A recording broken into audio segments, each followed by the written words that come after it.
Hi, my name is Anton, and I run as Marcus.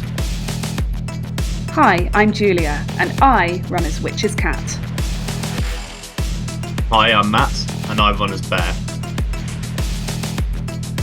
Hi, my name's Jake. I run as Price.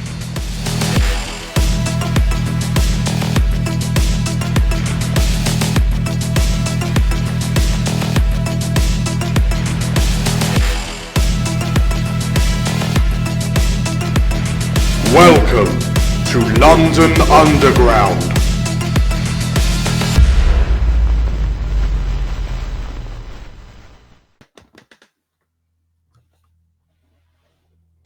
Greetings, runners.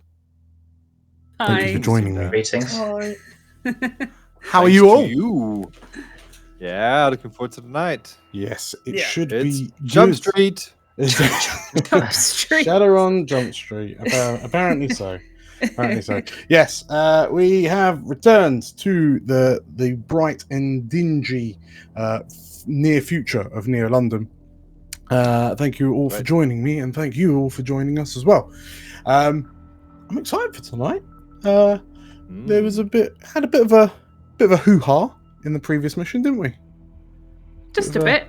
Yeah. Bit of a You blew up a hospital, essentially. well, With all the I patients didn't. or without all the patients inside? A bit of all. Most of Well- the patients were already dead. There was an unfortunate gas leak, and I mean, you know how it goes. Hmm. And we know some stuff about Bear as well, which has not been revealed yet. Which has not No. been revealed, no. But it might be. It might be very soon. So, with all that in mind, who would like to go on another mission? Yes, please. Let's do it. Me. Amazing. Well, first things first. Off the back of last mission, you all have to assign links again with people who you got, like your teammates who you got on with most in the most previous session. So the escape from the Kindred Soul Hospitplex. Sorry. So I guess starting from the top, Anton, who is Marcus linking up with off the back of the last mission?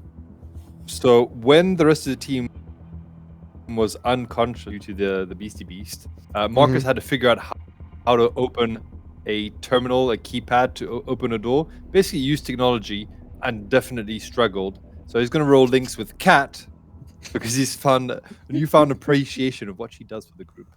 Amazing. Okay, so one with Kat, so that takes you up At 3, I think. to a full 3. Yes, Nice. marvelous. Yeah. And Ellie, which is Kat. Who are you linking up with?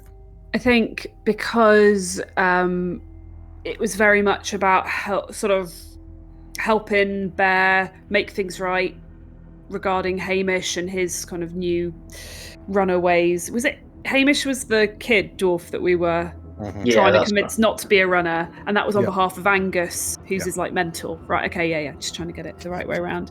And kind of working with him on that, I think she feels that, yeah, and also finding out what she did about Bear's likely origin. I think she's definitely thinking about Bear a lot at the moment. Okay, so linked with Bear, that takes you up to a +3 as well. Yeah, that's right. Amazing. Price. I think I'm going to go with Bear as well, just because I treated him a bit like Rocket Raccoon last week, and just sort of like attached guns to him, gave him axes, and just sort of like made sure he was in front of me for as much of the harm as possible. So, yeah, Bear got experimented on at that hospital, and you decided to experiment on Bear at that hospital. Just to relive the trauma. Yeah, Bring just to make back him some feel at lost home. memories or Yes, though you absolutely welded grenade launchers to Paul Bear's hands. But okay, so a links with Bear will take you up to +3 as well. Amazing. And last but not least, Bear. Who are you Yeah, going I with? think it's hard to look past Price, really. Bear appreciates the capacity to deal more violence, so Violence at range. yeah. Okay, amazing. So Marcus linked with Kat, Cat linked with Bear, Price with Bear, and Bear with Price. Wonderful. So we find you all at some point in the future after the destruction of the Kindred Soul Blue Tree? Hospiplex. You're able to be at home now. The heat on you has sufficiently died down, as reports from the freak gas explosion at the Kindred Soul Hospital seems to have claimed the lives of all who were in the building. It is a grave and devastating PR nightmare for Genesis, and their stocks have dropped by at least 0.6%, which has sent investors into an absolute frenzy. However, the pay data that you managed to snag away, Ellie, at the last hurdle, that aided in that sold very, very well. So I can't remember if we discussed it beforehand, but fundamentally, you all walk away. Well, Elliot, were you splitting it evenly? Yes. Okay, Yes, cool. I think so. Oh, In which case, you all walked away with 3 creds each off the back of that pay data. Perfect. Because ironically, the price of the data rocketed, shot up with as the hospital Bex blew up as well. okay, is this on top of what we top of the last mission as well? We Was that we didn't make the any last, money. That is the the that last is the mission pay, was yeah. pro bono. I think we tried to get paid for it, and Angus gave Price a look. Yes. At least, Marcus, you're happy to say that now that Bear and Angus have patched up their differences, brought Hamish home reasonably in one piece, that cheap dwarven beer that you so love so much is back on the menu. So yeah, in that sense, everything's relatively right in the world. All right. But the elephant in the room, Ellie, off the back of the last mission, is what you found out about Bear. Yeah, absolutely. Bit of a problem.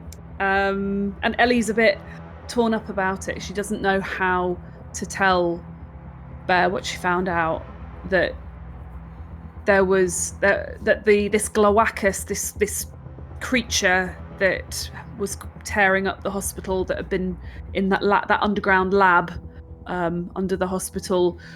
It has some kind of memory wiping capability in its death stare, doesn't it? And that she found a document saying that the early trials on people had been on male dwarves. Yes. And so it all fits together a bit too neatly. And she just has no idea how to tell him. So yeah, the pay, in coercion with the pay data that you had a quick little shift through, yes, you found out that the Glowacus, which was a creature native to Glastonbury, Connecticut, was forcefully summoned using the powerful magical ley lines in Glastonbury, England, and then captured, brought to London, experimented on. It would seem from the notes that you've sold on the ShadowNet, that the permanent sort of the forced amnesia that this creature could do, they were trying to fundamentally weaponize it, to use it in either a military capacity or more likely a corporate capacity. Yes, sold very well. So yeah, you have this information, but you've not told Bear. What do you do? No. I think we're at home, right? Yes, you're back at the bed sit. Josh, your young brother, is currently sat just bloop, bloop, flicking through the channels, only giving each channel barely a second before he flicks onto the next. I'm going to assume that Bear's not in the room when I say this to him, but Ellie's kind of perched, kind of looking a bit. She's sort of jiggling her leg a bit. She looks a bit uncomfortable, as if she's distracted, and she sort of goes, Josh, can I ask you something? What? What if you knew something about one of your friends at school, Right. and it felt quite important, but it might be difficult for them to know what to do with it, or it might be a bit upsetting for them to hear it? What would you do? Would you tell them? Do I like the friend? Yeah, they're pretty important to you. Because sometimes you don't like your friends, do you? But sometimes your friends are assholes. I think probably we should have a bit of a chat about the people you're hanging out with at school, but that's later. But what would you do if you liked them? I know. Can you take the piss out of them with it?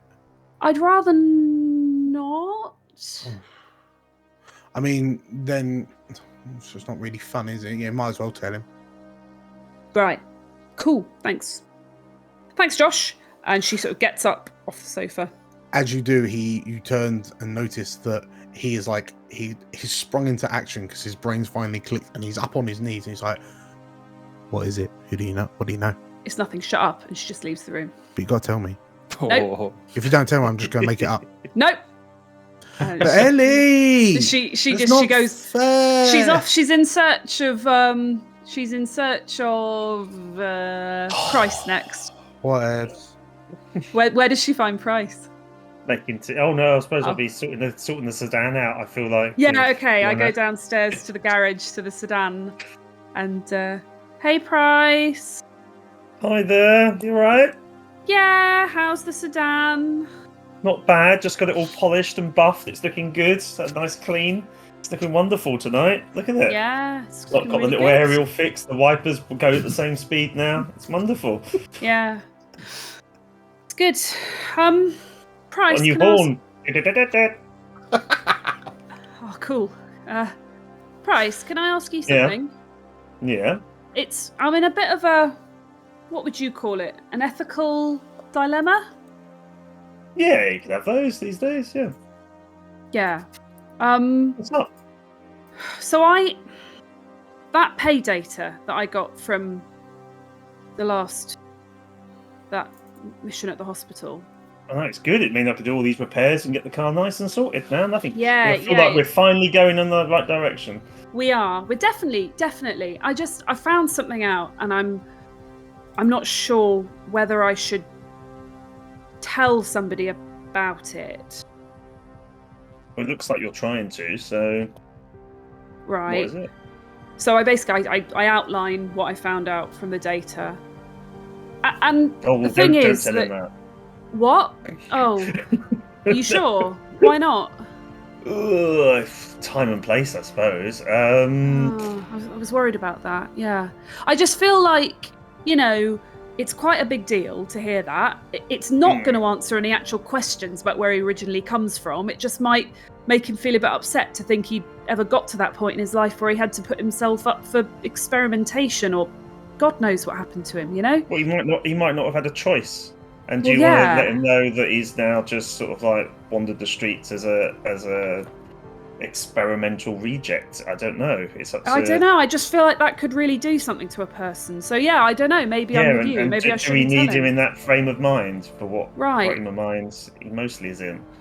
But then don't we owe it to him? He's our friend, What would God do? You're a man of God, Yeah. What would he do? Then it's difficult because we're going to harm him either way. So it's just deciding when is the right time to click it all into place. Has he actually asked anything about his history? So if he's seeking to find out things. No, but isn't lying a sin or something? Yeah, but what are we lying? We're revealing what what he's trying to come. He's not lying. We're just not telling him the truth. He's not telling the truth. So Josh thinks I should tell him because it would be a laugh, and you think I shouldn't tell him because it would be painful. Yes, because what help is it actually doing for him at the moment? If it was something that he's actually actively trying to find his family and his history, then yes, that will help bring that all together, and it might put him in the right frame of mind to do that and find some stuff. But is that where we need him at the moment, or where he wants to be at the moment? So we shouldn't tell him, so we can use him. No, we can. I think if we could, it's how you tell him at the end of the day. If it's something that he wants to investigate and find out, then you could provide that information. But what if he says in a month, "Oh, I really want to find out where I come from and who my family is," and I go, "Oh, about that, I've known something for the last few weeks." What then? Yeah. Well, then you're being a friend and you're telling him stuff. Right. All right. Thanks, Price. I need to think. I need to think about this a bit more. Parents don't tell you everything until you're ready for it. That's why we have, even as far as we give you information, even when it's leading you up to things like baptism and confirmation and stuff, until you're ready to make that choice once you're informed with it all. And it's how you then put that information in his hands for him to decide what he wants to do with it. Price, I've already got a surrogate child in Josh. I do not need a bear as a surrogate child as well. Right. But anyway, thank you. Thank you, Price. I'm sorry. I don't mean to seem ungrateful. I appreciate your perspective. Thank you. It's a heavy weight for you to bear. Well, you've got it now too. Ha! So she starts to walk away. Right. Thanks, Price. By the way, this is for you, and they give you a little Rubik's Cube. That's your new little toy for this mission. Oh, thanks. What does it do? It's a little talisman, and it allows you to, if he scrolls down. Oh, yeah. Where are we? I will give you all of these. Because I'm not too sure what we're going to do in this next one. It is a manipulation spell allowing you to animate an object or perform tasks to aid you in combat. So you basically give it 2 tags, and it comes alive. It's a bit like I did with the telephone last episode. But it's a little cube that you can then decide. Because I don't know what you're going to need it for. You can just there's loads of tags out there as to hacking stuff, or I don't know, parachute, whatever. So did Price wake up this morning and go, "There's a job coming today. I feel it in my bones." I've always got random trinkets and toys in the back. No, so he does. Yeah. To be fair. Mm-hmm. Thanks, Price. You're welcome. She's going to go off, and finally. Do you need to talk to Bear about this for you on your behalf? Or? No, don't tell him anything. You're the one who just said not to talk to him about it. Well, you can start to suggest things and maybe see if he wants to find. We're not doing that, Price. I just need to think. Just don't say anything. Don't say anything. All right.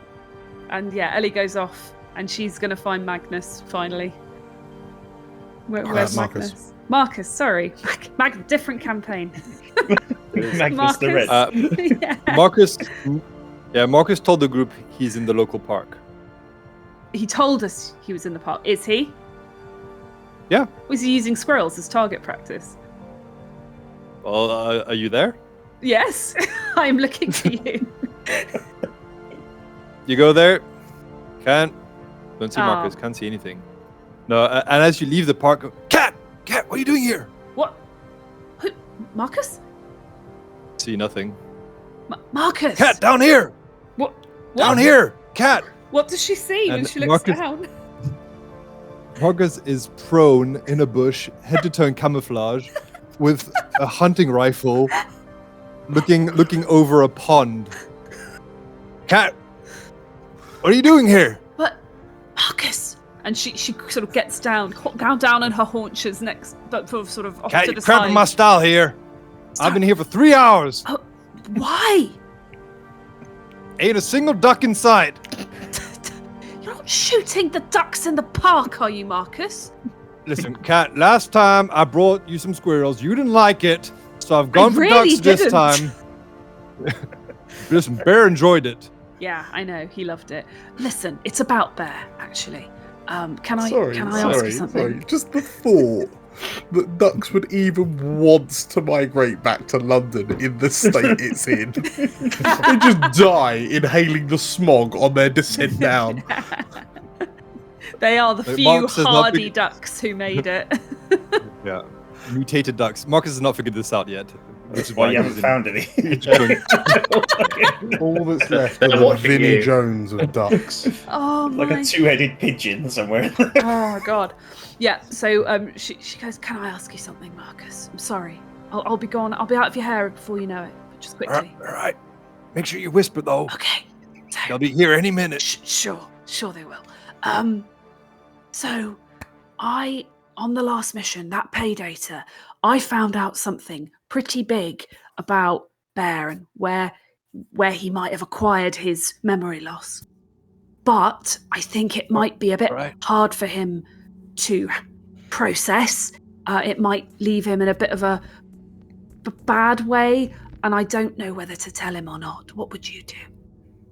Should I tell him? All right. What was the full story?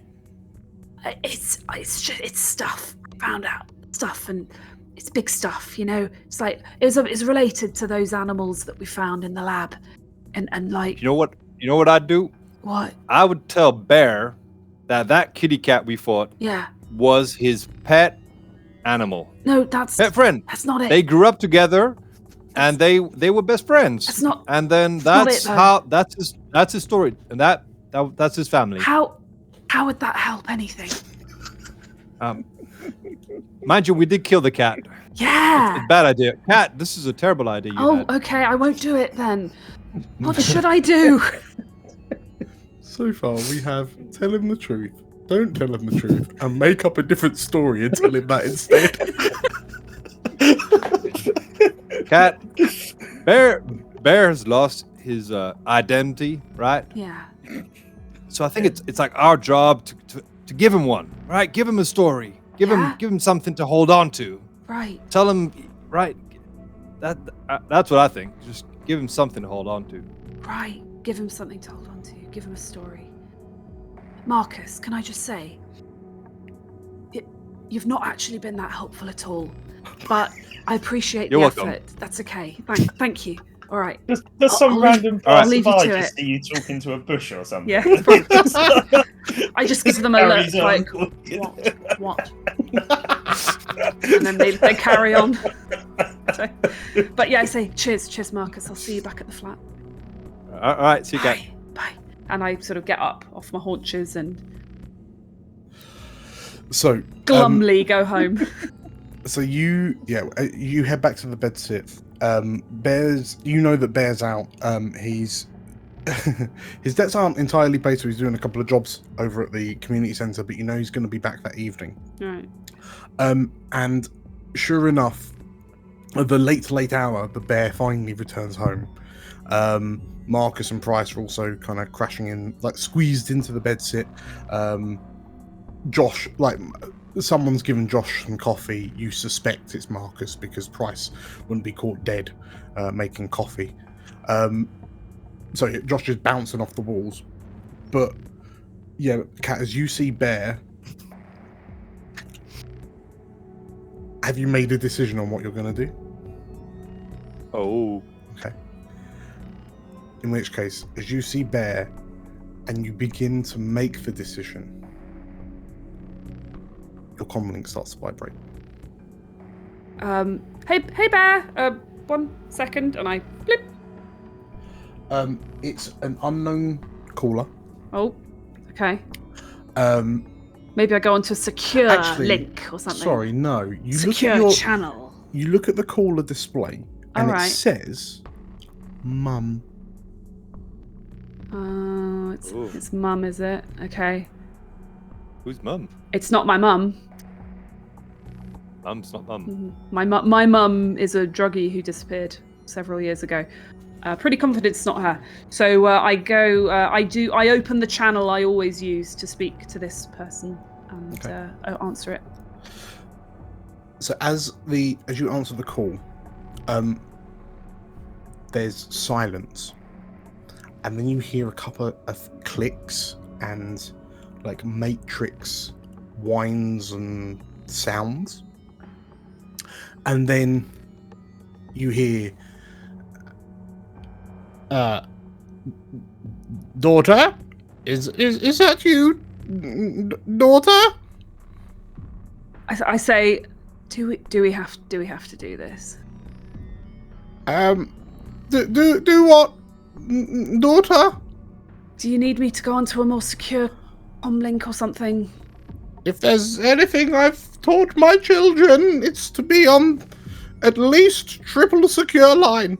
Okay, if I go onto the more secure line, will you talk to me normally, Mum?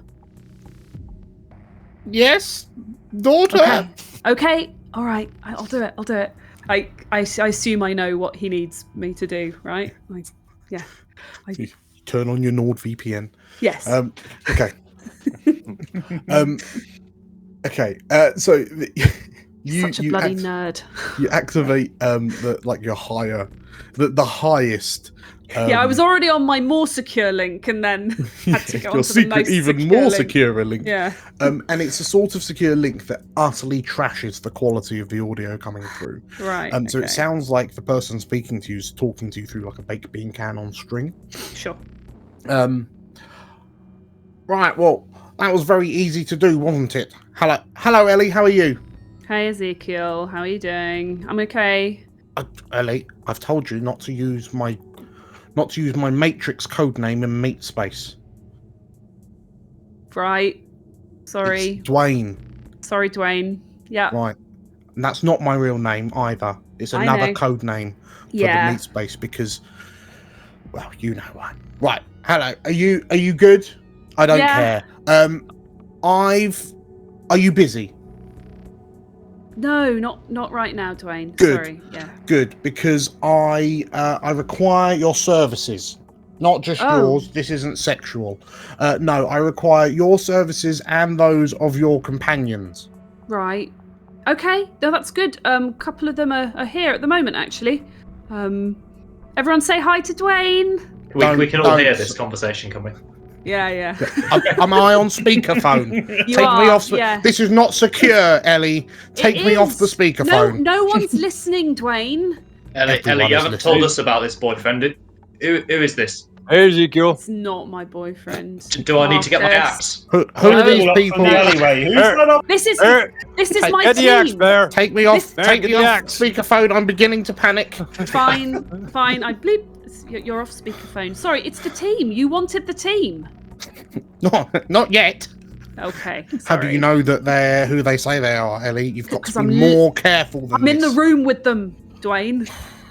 Well, I take. You know what? I just feel wildly uncomfortable now. I'm giving you a Matrix destination. Can we please talk there? Because at least then I can be more sure that they aren't listening. Fine. I'll see you there. Okay. The call. You hear sort of like heavy breathing and like a couple of jabs of finger on comlink, and eventually the call ends. All right. Okay. And sure enough, a matrix link pings through. I say, look, I'm gonna deal with this. It sounds like we've got a job. I'll be back. And she jacks into the matrix and goes limp on the sofa. If you do know that if you want to include everyone else in, they can fundamentally like jack into the call. Are they allowed? Dwayne was getting a little bit freaked out before. Well, yeah. It's up to you. I'll probably. It's fundamentally, do you out want to let the for others now. in or not? What do you think? Do you want to listen in or? Well, we don't know what this boy's intentions are towards you, Ellie. I really think we ought to. All right. Just be cool. your Just be cool, okay? All right. Just be cool. Do we each get an avatar? You each though? get an avatar, yeah. Okay. Okay, I'll what is set you everyone's all up. avatar? Or can we, Kat, you choose our avatars? Oh. So I think you should do that. Yeah. Ellie, you jack in and you adopt your like Slinky Malinky black cat avatar, your witch's cat avatar. That's right. And then fundamentally the character selection screen. What are you assigning for Marcus, Price, and Bear? Oh, I feel I'm being really unimaginative. I mean, it probably would be a bear for Bear. Little I teddy like, bear. But I like these an three actual- little bears we've got on our screen. Yeah, the little teddy bear, a little teddy bear for Bear. Good. Probably just like With a knife. can we do a cowboy for Yosemite Marcus? That would- Sam? Yes, yeah, Yosemite Sam for Marcus. Got Woody. And I don't know, is It there is like Woody. Wait, it is Woody. Woody. Woody? Is that little What- Christ Redeemer thing still Oh around? my inside the world? Little Yeah, statue probably you could have that. Yeah, from Christ. Brazil. Yeah, The that Rio one. de Janeiro. That's statue. it. Okay. Yeah, You okay. just don't move. You just permanently as a statue. You're just Just T-posing wobble. around the. It's- Okay, brilliant. So you follow the coordinates, and you've got Woody, a teddy bear, and the Rio de Janeiro statue kind of like slaved onto you. right, and I tell Um, them, guys, just be cool. This is Dwayne. He paid for my whole rig. He basically set me up as a decker. So I owe him a lot. Please just don't freak him out. He freaks out quite easily. He's a bit security conscious. So just be cool, okay? Hey, we're cool as can be. No Oh problem. yeah, I'm so cool. Yeah. But just maybe just don't say anything. That would be really good. How do I swing these arms? Yeah, you're doing it, Bear. Good job. Yeah, Blimey. keep going. So you follow the destination link, and as the matrix kind of as the scene builds up around you, you find yourself in what appears to be a very dirty and grimy, rainy alleyway. And as you look sort of like from one end to the other, the alleyway just seems to stretch on and on and on into the darkness. And it's a sort of like the back alley with like like big rubbish bins and like, trash on the floor and so on. The area that you're in is illuminated by a flickering neon stripper bar sign. It's one of those just Ew. like girls here with an arrow pointing to a door that looks like it's reinforced with like heavy metal rebar. And as you kind of stand in this alleyway, and you know it's a construct, but just the display of it just makes you feel a bit greasy. A new Matrix avatar begins to materialize in front of you. For a moment, you notice the file name of the avatar as it loads in, and like it's quick, but you manage to catch it as hotbabe.gif, and fundamentally the most upsettingly over-sexualized, low quality, low pixel lady, and we're talking like custard yellow blonde hair, Baywatch suit, just kind of materializes, and in comparison to the high fidelity of everything else that you can see in this construction, she stands out horrendously. And as you just as thing materializes in front of you, she turns to look to you and, hello. Hi there. Not what I was expecting. This is Dwayne, is it? Well, I think we can call him Ezekiel now that we're in Matrix Now space. we're not in the meat space, so you should call me by my Matrix name, which is Ezekiel. And you've brought your friends. I did. Look, if they're going to be on the job, they need to know what's involved. Right. It's a security measure, Right, Ezekiel. I'll let you off. Okay. Right. Well, basically, I've got a job for you all, and I think you're going to be very, very interested in it.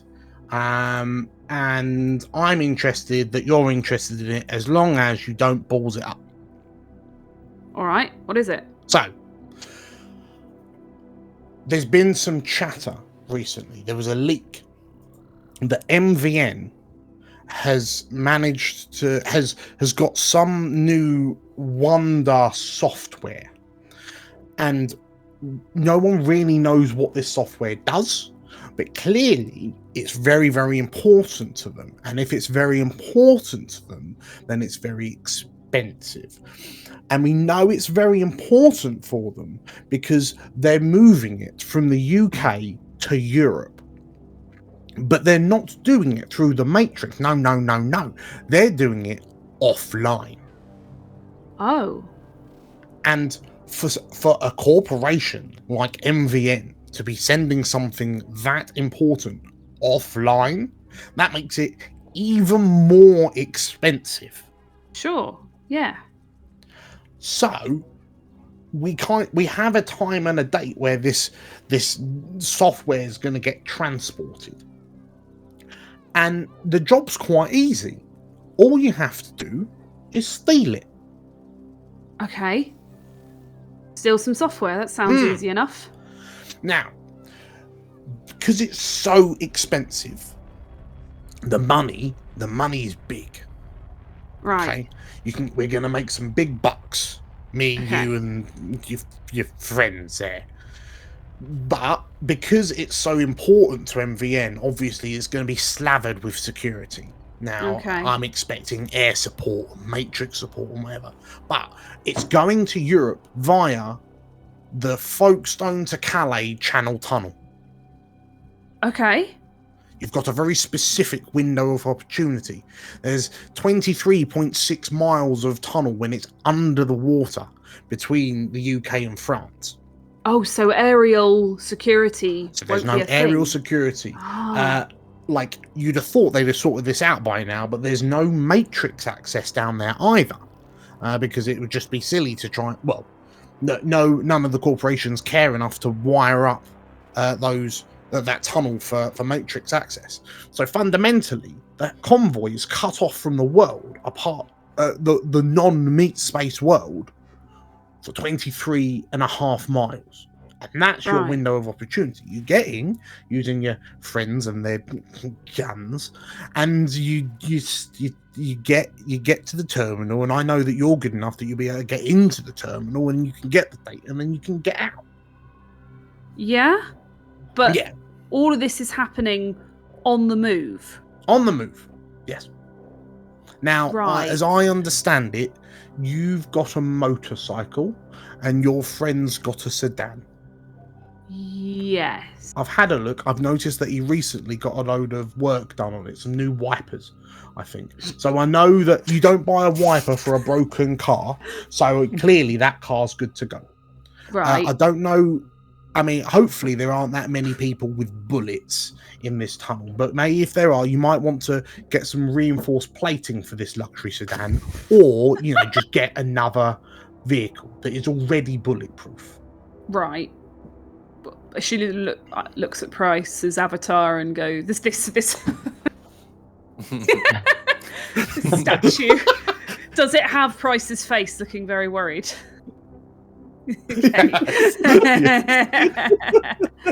We can figure that out. If the pay's good enough, then it will make it worth it, won't it? I keep forgetting this, but before I go on any further, because Ezekiel was talking to you, Ellie, please roll me a get the job. Get the job. Yeah. Now, which stat is that precisely? Get the job is edge. Right. Okay. Get the job. Oh no! Here we go. Ooh. Yes. It's a 10. Good. Success. That's good. Very good. Nice. Okay. So, in which case, so you'll be able to choose 3 additional bits from the list, and. Ezekiel finishes by saying, now, once you've got the software, and you've got presumably one of 2 options for escape. You can either come back the way you came via Folkestone, or you can carry on to Calais. Whichever way you end up going, you're going to have to figure out what you're going to do once you get there, because I suspect MVN ain't going to be pleased that you've done what you've done. Right. And given that it is MVM, you might find that whatever security it's got in the terminal is going to be top dollar stuff. Yeah. I mean, it's going to be really good. Like, is there anything that you can give us to help with this job? It sounds pretty. Are you hoping that I can provide you some useful assets? Yes. I may have a little something that can make this a little easier. It's a little thing I've been working on, and this very teenage boy buxom avatar walks up to you, and as she holds her hand up, what looks like a microchip like appears in her hand and begins rotating like a little image. I call it a flashbang, he says. A flashbang? What does it do? Basically, if you're getting harassed by ICE, this is an extremely highly concentrated, internalized DDoS attack. So it will just flood whatever system you're in with false avatars, and it should give you enough enough distraction to be able to get away with whatever you're doing. Nice. Okay, thanks, Ezekiel. That sounds really good. So you get 2 more options from the list. So you've been given gear. I think he said it pays well, so let's take that. Let's say it's a well-paying job. In which case the job pays. It was gonna pay three times. Because you're selecting the job pays well, it will now jump to 4 times. Oh, nice. That's good. That's pretty good. Okay. And what do people think for the last one? I was thinking probably Intel. Yeah. Intel. Yeah. Because we're already pretty sure we know who's giving us the job. Is MVN their tech specialists though, right? So they might be watching this call potentially. Well, we are on the highest security level. Sure, but they probably invented that, didn't they? Well, they're more of a media network, MVN. Oh, okay. So so it's max velocity network. It's their like TV, news, media, entertainment type network. Yeah. It'd be good to either get a schematic of the channel tunnel, but that's pretty easy to get, or see what kind of vehicle they're going to be using. Right, so that maybe that's the intel, what kind of vehicle we can expect. Well, so you get the intel token and you can cash that in later. Cash it in. Okay, that's good. Okay. So yeah, we've got some gear, we've got intel, and the job pays well. Is there anything else you want to run through before you begin the run? So I'm presuming he's going to tell us when. Yes, he gives you a time and date. It looks how long from now? So fundamentally, it's just under 48 hours. So it's it's late at night. Late at night, I was going to say. So it's late at night now, and they're doing fundamentally like a midnight run. So it's going to be quiet on the roads by the sound of it. Quiet on the roads. And also, do we need to say this is the road that runs underneath the channel? Yes. Because, as we all know, during the Awakening in 2012, one and the subsequent dragons turning up and everything going to hell in a handbasket, one of the unfortunate casualties was the Channel Tunnel. That was then rebuilt and turned into a high-speed highway to connect the UK back to Europe, rather than the train setup that they used to be. But it's now 50 kilometers of high speed, a bit like the German autobahns of Once Upon a Time, but underwater, because what could go wrong? Excellent. So is there anything anyone else would like to ask Ezekiel? Yeah. Do you need to actually, in order to get this data, do you need to access the way it's being transported directly, or being in range of the vehicle will allow Ellie to hack? Well, yes, that's what we mean when I say offline. Whatever this software is contained on some sort of physical terminal that's on this convoy. So presumably Ellie's going to have to be in front of it and jack into it to get whatever it is out of it. So I have to get onto the vehicle? Yes, unless you have a really, really long jack-in lead. No, I don't have a really, really long jack-in lead. Well, then you'll have to get some way to get you on the truck. Okay. Yeah, on the truck. Do we know the vehicle spec that it's being transported in? I think that will probably be the intel that I've got. Have you got any idea what kind of resistance we'll be facing? Is it a heavily armed convoy? Going to be discreet? Well, from what I gather, because they're trying to do this on the. They're trying to be somewhat discreet about this, so there's going to be some security, but they're not massively overloading it because that would draw suspicion. All right. But I don't know. Fair enough. People with guns, I suspect. Yeah, we can deal with that. Sure. What about the teddy bear? Bryce? Has the teddy bear got any questions?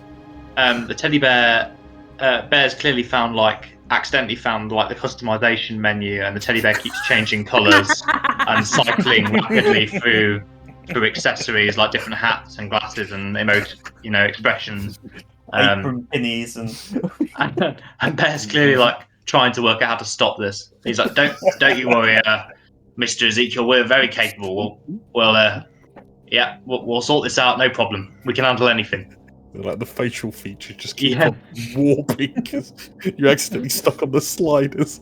Yeah. Okay. So yeah, any more, and then if not, we'll begin the leg phase. The leg work. Yeah, let's do the legwork. Come on. Okay. If you succeed in this, then make sure that you reach out to me on a quadruple secured line. And if you don't succeed, then don't even think about mentioning me. Okay. Thanks, Ezekiel. It's always nice to talk with you. Right. And without saying anything else, he just jacks out.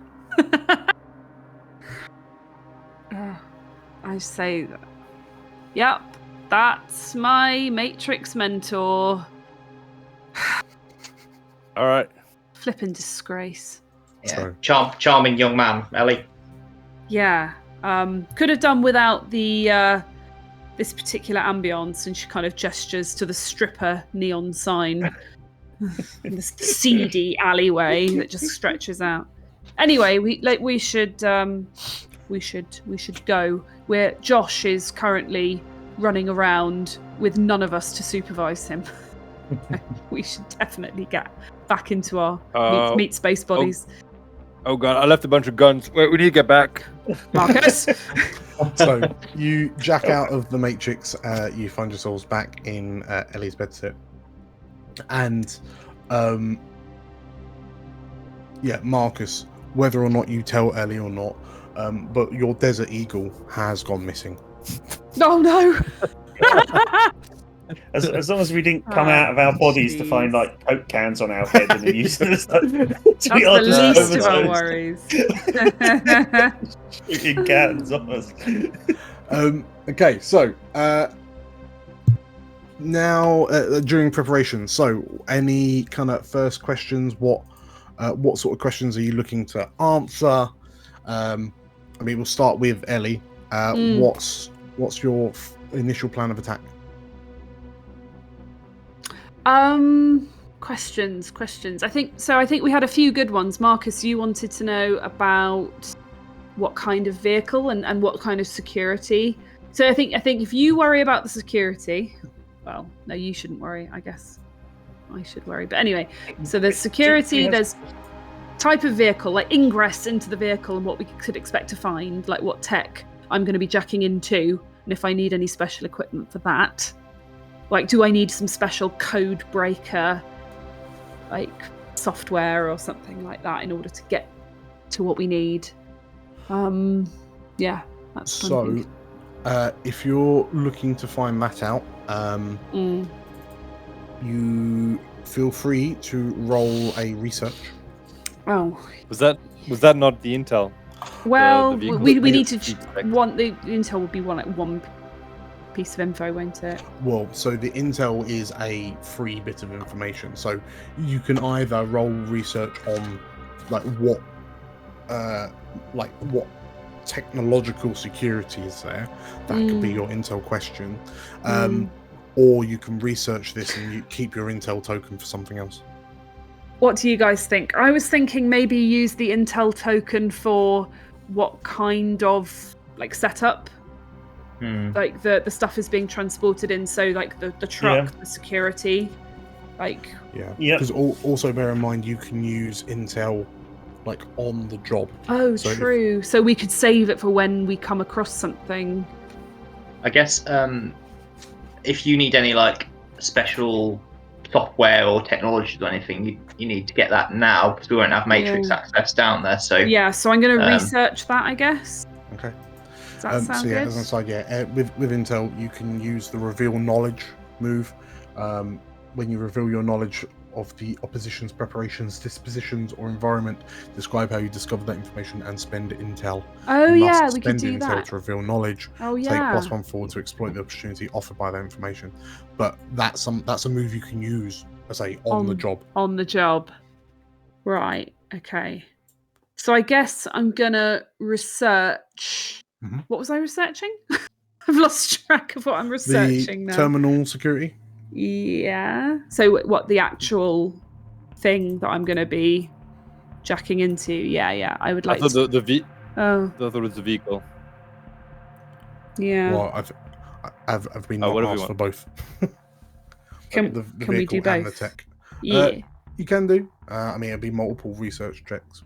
Is there anything else anyone else can be doing while I'm doing this? Bear would like to suggest some modifications to the sedan to Price. Okay. Possibly he's going to start making them and see if Price stops him. Please don't do that. Please stop. No, please. We have to remove that. So first of all, I want to research the actual truck and like security on it, if that's okay. Sure. In which case, roll me a research. Okay, is there anything I can do to boost this aside from having +2 mind? You could, because it sounds like, well, for example, you could link up with Marcus, because if you're talking truck, which is significantly hardware, that might be more in your realm of influence, Marcus, to find things out like corporate security removals. So Ellie being in the Matrix, Marcus hitting up the streets, and well, not hitting up the streets. But but I've got a +2 with Marcus, so I can use that on top of what I roll. Is that okay? Happy to do that, Marcus. But then remind me what happens if it goes poorly. Marcus gets some runoff from that. Yeah. Are you happy with that, Marcus? So I think the way Marcus would approach it would be like look at the arms dealer weapons catalog and the recent purchases made by this company or any rentals that they may have. So we're basically looking at their catalog to see what kind of spec they might have. So Marcus will guide you on that, and you do the techie bit. Do I roll links? It is the help or assist or whatever. Help or interfere. Oh, so Marcus needs to roll it first. When you help or hinder, I'm helping, right? Yeah, sorry. Marcus roll help or interfere. Let's go.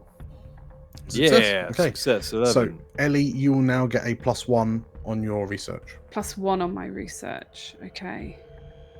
Because I suspect, Marcus, you might be pointing out bits of information in the Matrix that Ellie's looking at. Yeah, what is the +1, +2, +3 for? Do I add that 2 links? That is what you're adding to. So it's 11 +3. All right. So you actually rolled a 14 if your links with Ellie is +3. Yeah. Okay. Oh, cool. Okay, so it's +1 to whatever I get now. Yes. Okay. I knew that was going to happen. I rolled a 6. But it's actually a 7. So it's a 7, which is mixed success. A partial. So you've rolled a 7, which is a partial success. So you can take intel. What, one intel? You take 1 intel, and clock goes up. You can ask any of the questions within research. So where would I find how secure is, who or what is related to, who owned or employed.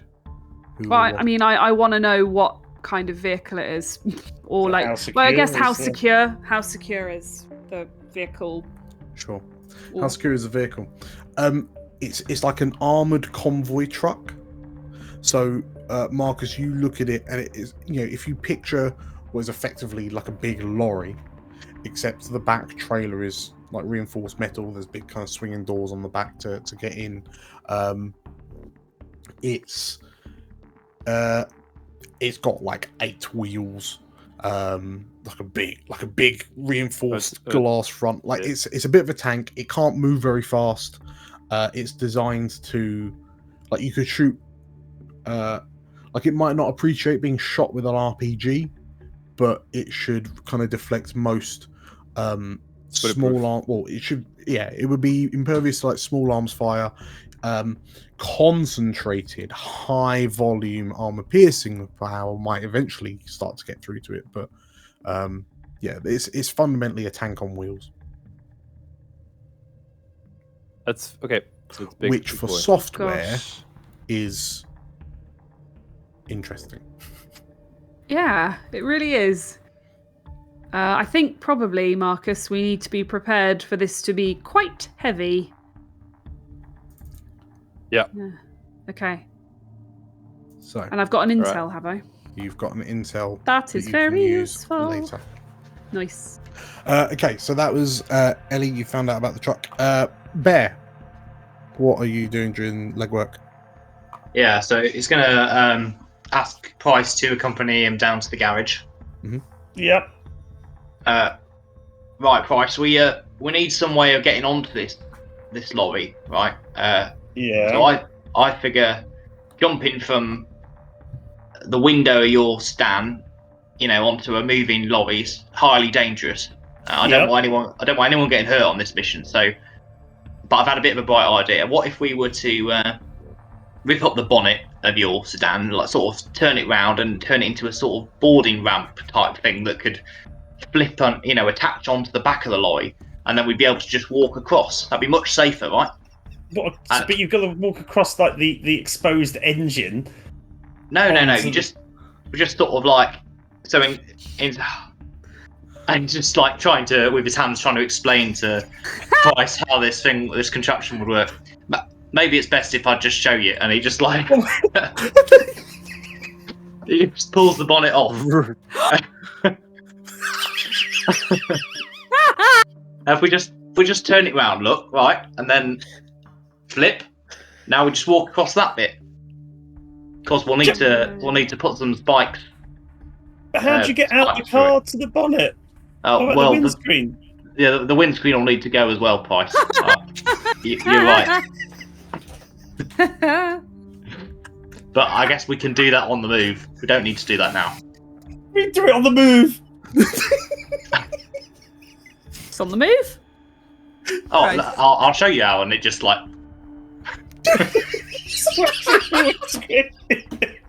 My windscreen wipers. Like that. I'll just pick them up and look at them. And the good news is you can take them back to the shop now because not necessarily you kept the receipt, right? No, I had trust and faith that wouldn't need it. Oh, amazing. Oh dear. Amazing. Right, I really think this will work, Price. But in order for this to happen now, we have to get behind the truck to board onto it. Didn't you want to be at the front of the truck to go out the back? Onto the front of the truck? No. Oh. Now we're relying on my car to be able to go as fast as the truck to catch up with it, to board it. Yeah. And get past whatever's at the back of it. Okay. Yeah, well, when you say it like that, it sounds stupid, Price. But, at this point, Price, what were you thinking of doing during the legwork? Like, Bear will come back for a roll for something. Beyond rolling, mix it up versus Price's car. It was pretty much sorting the car out with Bear, to be honest. Well, your car no longer has a windscreen or a bonnet. I don't have to have actually smashed the windscreen, or I just maybe was demonstrating to Price what I was going to do. We're doubling down on this. Fine. There's no windscreen left. Well, I think I'm going to have to use the rest of this time. I get an Arcana thing as being Mr. Magic Person anyway. Yep. But I'm going to be using manipulation to try and transmute areas of the car to like fit in, I'm assuming, some form of heavy weapon that Marcus will suddenly just randomly turn up with. And I don't know. I suppose we're going to have to strip out weight and try and make it look. At the risk of being a sport, you lot can pick up armored vehicles if you want to. Like, so Bear just other trashed vehicles Price's car for nothing. You literally know a rigger who got you a speedboat. Like that's. So when Bear's finished ripping it apart, Marcus comes in and says, "Good news! I've just been in touch with the rigger. We can get an armored car." Having a 2-for-1 sale. All right, Price, Bear, we're going to dealership. Come on, let's go. Go and buy a vehicle. Do they do part exchange? Maybe this one's looking a bit worse for wear. Bear, what do you do to Bryce's car again? But I just Every goddamn time. Are we going on Every the bus time we now? have. Going on the bus. We're all cramming onto Ellie's motorcycle. It's a mega bus going through the Channel Tunnel. All right. Jokes aside, there's two things I think Marcus would like to mention. Yeah. One, it could be useful to have a drone to like fly in front or to the side or distract or do something. That's an option. And you guys have cash. I have no cash. You could buy a drone. Second thing is potentially get an LPD vehicle, because then we can kind of interfere, try and block. There's shenanigans there. So we want two vehicles. So we can have Price's car, get it souped up, and then get a second vehicle. I'm working possibly on it. Possibly get Thompson as a driver again. We hope that's on the cruise ship, not cruise ship. That would boat. free Price up to do his magic on the mission. That's pretty good. We may have to recruit Thompson and ask him to get an LPD vehicle for us. Marcus, if you're thinking of calling a favor from Thompson, the rigger who sorted you out during the Blagentrov Rumble, I'm gonna need a hit the street. Yeah. Because the contact's already made. We do that? Yeah. Are we happy with that? Yes. And Sounds then really good. you guys think about modifying the vehicle or getting a drone. Yay! 10. Then.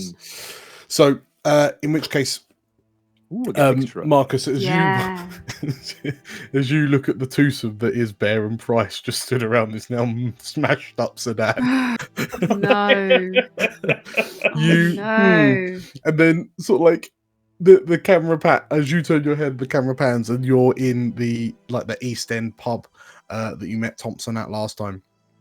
And he's looking up and down and, "Oh, you're right, Governor. Yeah, what can I do for you today?" There's two pint glasses in front of you. Thompson's rolled up in his wheelchair, and sounds like you got a job for me, son. Yeah, tell you what, did a great job last time. Kudos, full marks. Yeah, nice one. Got another one for you. Right. You ever been to France? I haven't been on a booze cruise in a while. No. Why'd you ask? Yeah, it's like a cruise, but you're under the sea, I guess, under the water. Right.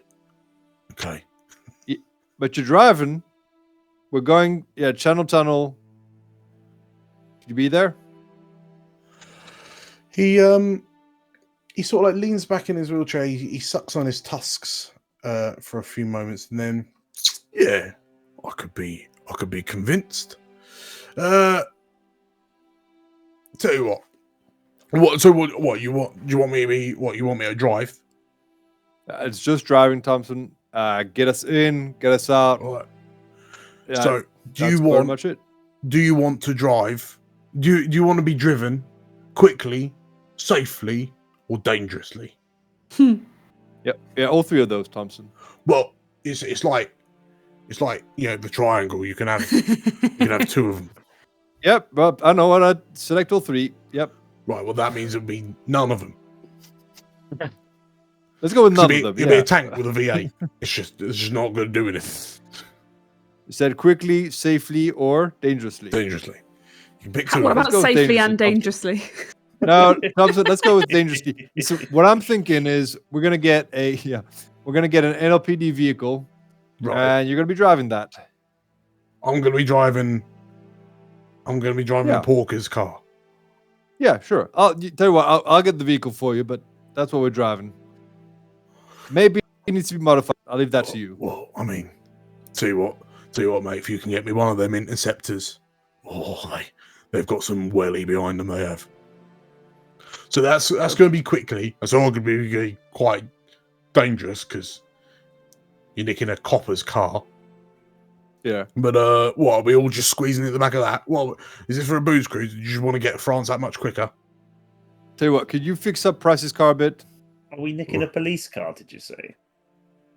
Yes. Are you there, Price? If we open the boot and there's a carrier bag and a police officer in the boot, Like a grenade. Yeah. Okay. So, well, it depends on what he's driving that sedan, isn't he? Yeah. Well, what would you want me to do with that? I don't know. Fix it up. Make sure it runs. You can just take it. There's no alarm in it. You can just go ahead, take it, bring it back in 2 days' time. We'll be good. Right. So, you're after a fast car that can do some damage, and that's the NLPD car. Yeah. And what do you want me to do to Price's car? Bear had an idea. I still don't know what we're doing with these cars. Bear. I'm going to call Bear. Price, give me Bear on the phone. Bear, you explain the idea.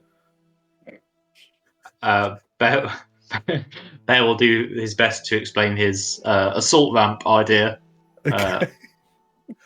Okay, so as you're explaining it with your hands on this phone call. Yeah, mostly using his hands, to be honest. It's like an old truck.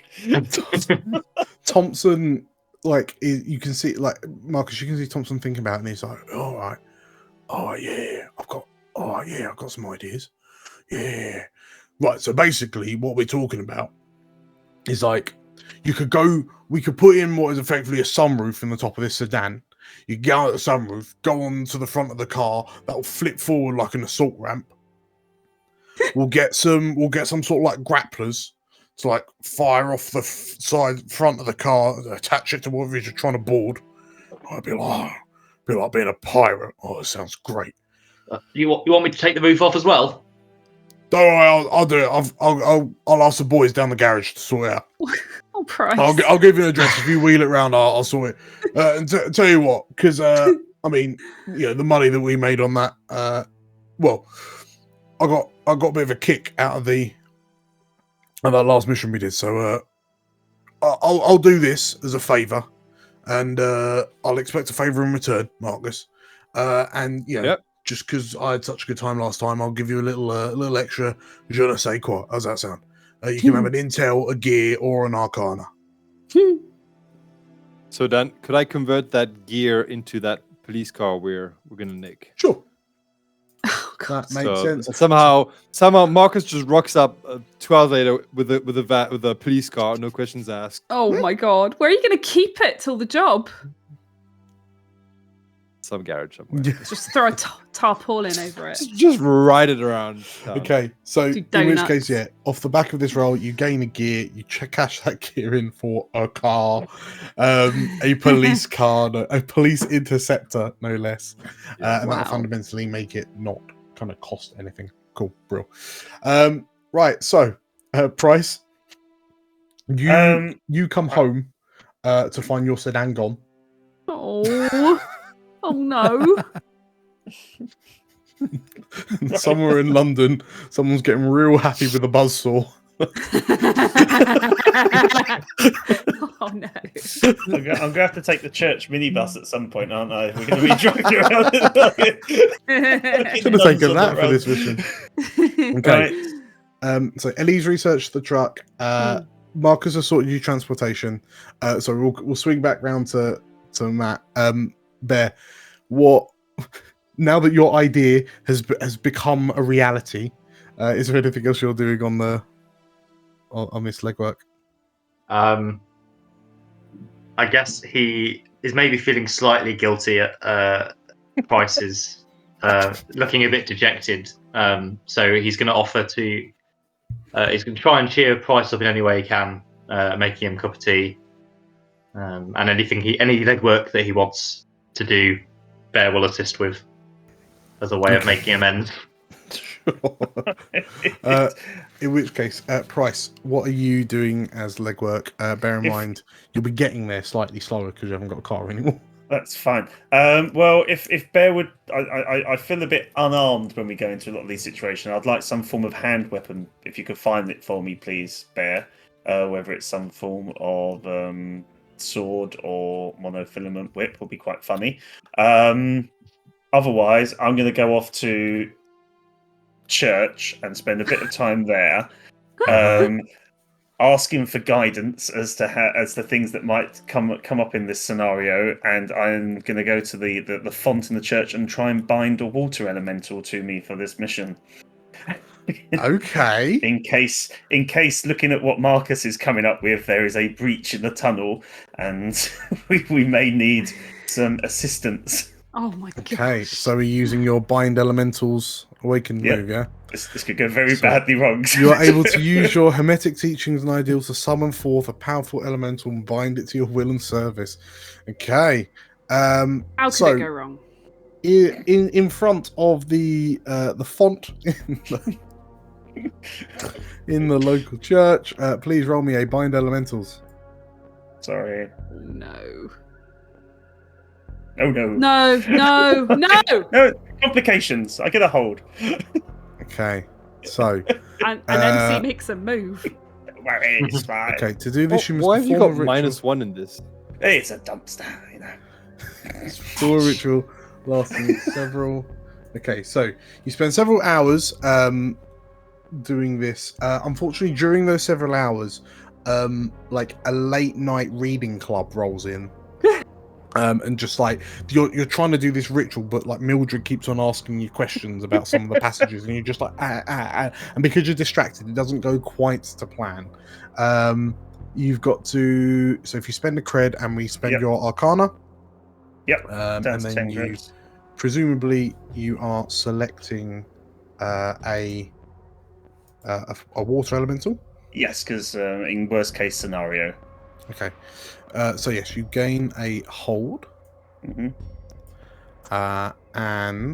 the MC makes a move. No. That night, so Price, you've managed to bind this water elemental to what object are you binding it to? Oh, it's a water thing. I might as well get a little vial of water, of holy water thing.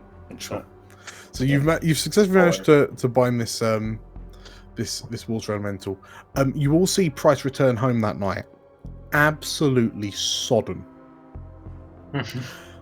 accompanied by the news report on the TV of a freak flash flood that's just blown through like a South London church. Oh no. It seems like there was a burst water main, and Blue Tree Construction have turned up, and they've had to turn off all the water, and everyone's really, really grumpy, and it flushed into a nearby pop-up art exhibition. The exhibition's been ruined, but because of all of that, because of the literal waves that have been made, the legwork clock goes up. Oh dear. That's fine. Because of Mildred and that disturbing me, does that count as the church getting in my way as well for my XP later? No, it does not. It does. Ooh. So, is there anything else Prices? Oh, No, Bear. it takes a long time. Wait, hang on. Bear was with you. I think he sent me off to get a weapon for him, didn't he? Yeah, I don't know how to do all that. Sorry, Yeah. right, gotcha. wouldn't Okay, take in that which case, to- Price has returned home, absolutely sodden. Price, you glance over to Bear. Bear, what have you done to acquire some kind of gear, some weapons for Price? I think Bear was probably a bit puzzled by this request because he's never seen Price use any weapons, has he? And No. he probably assumed that you weren't allowed to because of your faith. So, but you wanted a sword, so he's gone out looking for Oh my god. for something even better than a sword because he feels bad. So he wants to surprise you. I'm getting worried there. And he goes up to you, looking a bit Chainsaw. sheepish. Well, just Well- before you present, who is it you went to? I Well, he think would have we all gone know. to. He would have gone to lots of different shops. In which case, if I could ask you to declare a contact, Oh. name It's and not our describe friend the them. brass fairy. Well, she's got like guns and grenades as Oh, opposed true, to. true. If you declare a contact, and this will be the person that you ended up getting the weapon from. Okay. Just like a katana sales dealer. Yeah. I don't know. I just imagine him going into like. I guess a lot depends on what weapon you're about to present to. Yes. Right. Well, I imagine he kind of ended up in a stationery shop where he was assured by the nice man behind the counter that the pen is much mightier than the sword, and so he. No. Don't spend a cred on a pen, Bear. It's a nice pen. What a more And quite pointy looking. It's a fountain pen. Right. Thank you. Thank you, Bear. In which case, I won't ask you to declare a contact. Okay, so yeah, Price, you are presented with a beautifully boxed Parker fountain pen. Right. Blue ink, Thank not you. black. Thank you very much there, Bear. Always a pleasure. Here, have a Rubik's Cube.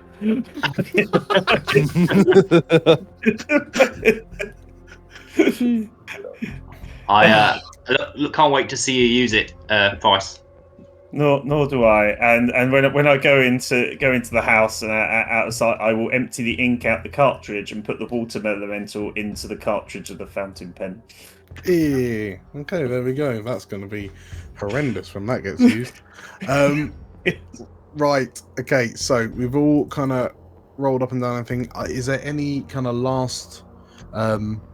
So the first day has passed. You've got like 24 hours left. Are there any kind of last preparations you want to do before you start to get ready? Presumably, Ellie, you're potentially dusting off a little toy of your own. What? A little mode of transport of your own. Yes, my flashy motorcycle. Yes, I've not been able to use it much recently, but it's been sitting in the garage.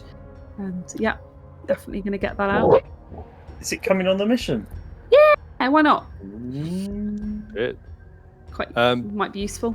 I wanted to get a bit of new gear for myself. Mm-hmm. Who's it you're heading to?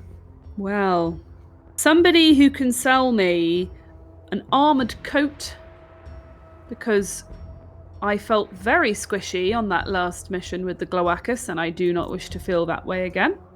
Sure. You can borrow mine if you want. You got an armoured coat? Well, you'll need it. Well, does armour stack? I've got an armoured coat and a body armour. Can I wear both at once? I believe so. The armored coat gives you 0 armor, but reduces the harm roll, I believe. No, armored clothing. Armored clothing is that. I've got armored clothing, which is 0 armor, subtract 1 when rolling harm. Armored coat is 1 armor. Yeah, so I've got a body armor and an armor coat. Yeah. So, in which case, yeah, sounds like there's body armor in the house if you want to wear that in lieu of armored clothing. The armored coat. Yeah, so do you want to borrow my armored coat? And yeah, I'll borrow your armored Yeah. coat over my armored clothing. Right. Mhm. Cool, no problem. In which case, all I need is I would like to get hold of something I read about and I can't find it now, but if you know what I mean, it's the thing that allows you to roll synth instead of meat. Yeah, it's to neural fire interface my with gun. targeting speed. Yes, that, please. Okay. I do not want to roll meat anymore to fire my guns. So you want to get some cyberware installed? Yeah. Okay. Okay. Dangerous. Mm-hmm. Who? I'll never look at you the same again. Who are you going to get it done? Well, I would have gone to Engineer, but I think last time I tried to contact her, she was a bit evasive. Engineer has gone dark. Yeah. Yeah. So Like you call her and like you hear like the voicemail is like K-pop and her being like, "Hi, I'm not here at the moment. Please leave a message. Bye." Sure, love Engineer. But she's gone. I guess I could declare a contact? Declare a contact, okay. Yeah. I'm gonna declare somebody that I don't know if I would have. I probably have been to them before, I guess. Your dentist. Not my dentist, no. I But somebody I don't think you've got any cyberware. You've just maybe got your not. deck. I've got my Well, you've got your jack, but my jack. Yeah, could have been somebody that when Ezekiel was setting me up, and he Sure. introduced me to way in- back, but I haven't been there in a while. In which case, yeah, give us a name, give us a description, whether you owe them or they owe you. Zoe. Zoe, okay. Maybe I do owe them because Ezekiel was like, Zoe will see you, right? Go get your jack put in with her and don't worry about payment. And Zoe was like, you can do me a favor. Maybe. I don't know. Mhm. Yeah. Okay, so you owe Zoe a favor. What does she look like? Like, give me a description. She is a bit older than Ellie. She is pretty cool. She's got tattoos. She's got a bit of cyberware of her own. Like maybe she's got a cyber hand or something. Okay. Yeah. Are they human or like elf? Human. Are they elves in I think they're Shadowrun? human. Yeah. Wonderful. Okay, so you go to meet. You go to Zoe's chop shop. Mm-hmm. And she sort of like as you enter into the smoky kind of dingy interior, you smell. It's a mix of sort of like herbal incense mixed with sort of like oil and like heated metal. And this heavily tattooed woman looks over to you with and she kind of she's leaning on her counter, her chin cradled in a cybernetic hand. And as she looks up to you, she kind of flicks her hair. She's got one of those kind of sweep over hairstyles where like one side of her head is shaved flat, and you can see a number of sort of like implants on the skin. And she looks in. Oh, you right, doll? Hey, Zoe. I haven't Long seen you in no time. see. Yeah, I know. Been real busy, but I was wondering if I could enlist your services, please. Sure. Yeah, I reckon we could do something. Mhm. What is it you want, chick? Do you got any neural interfaces targeting stuff? Wow. I may do, my sweet. She brings up like a screen. Like she turns her cybernetic hand turns up and you see that there's a hollow emitter in her palm, and it like fundamentally like a catalog menu appears in front of her. Whatever you want, I'll sort you out. Cool. Yeah. So if you're choosing one of these things, you'll need to go under the knife. Yeah. Which is so that is so roll cred spent. You choose how much cred you want to spend to a maximum. 2, the maximum, please. Okay, so plus Please. Give you a bonus. Yeah. I think I get a bonus to the. I get +2 to the roll, so we're gonna go 2. Gary. Oh my god, I don't like it.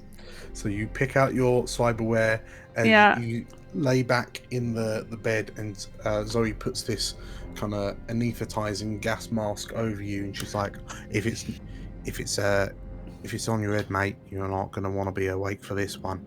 And you drift off, and when you wake up, make the roll.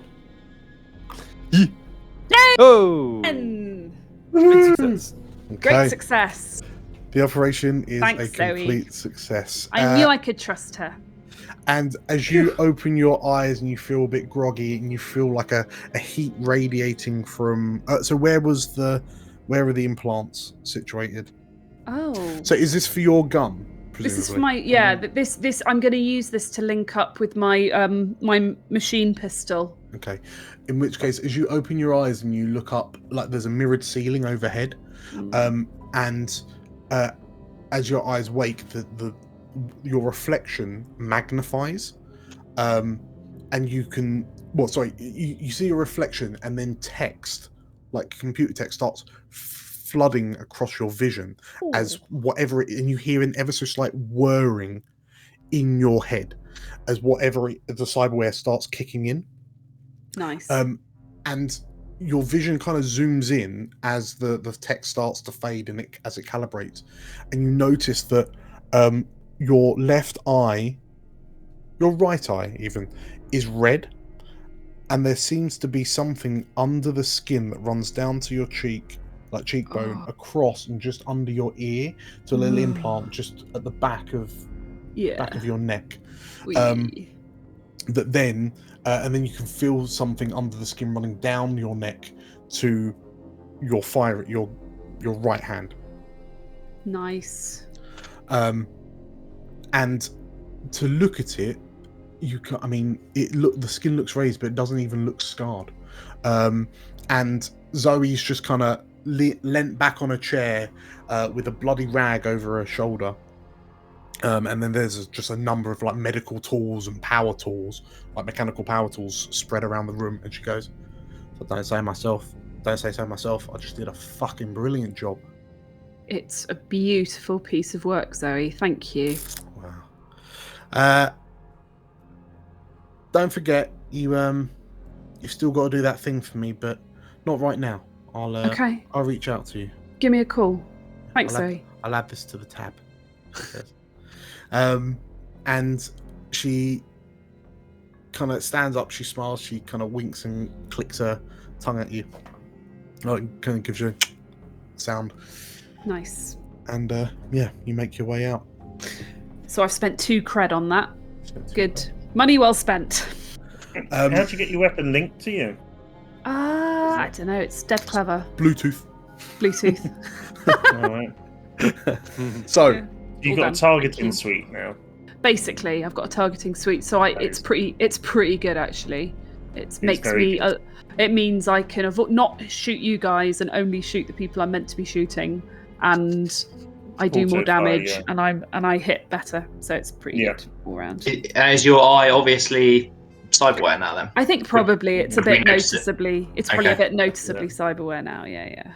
It's pretty cool. I think when me and Bear look at you, there's going to be just like a black gap across your head because we won't see it. Like lowers your essence, doesn't it? So you're just going to be like a shadow. Maybe the eye bit is is missing. Yeah, a bit weird.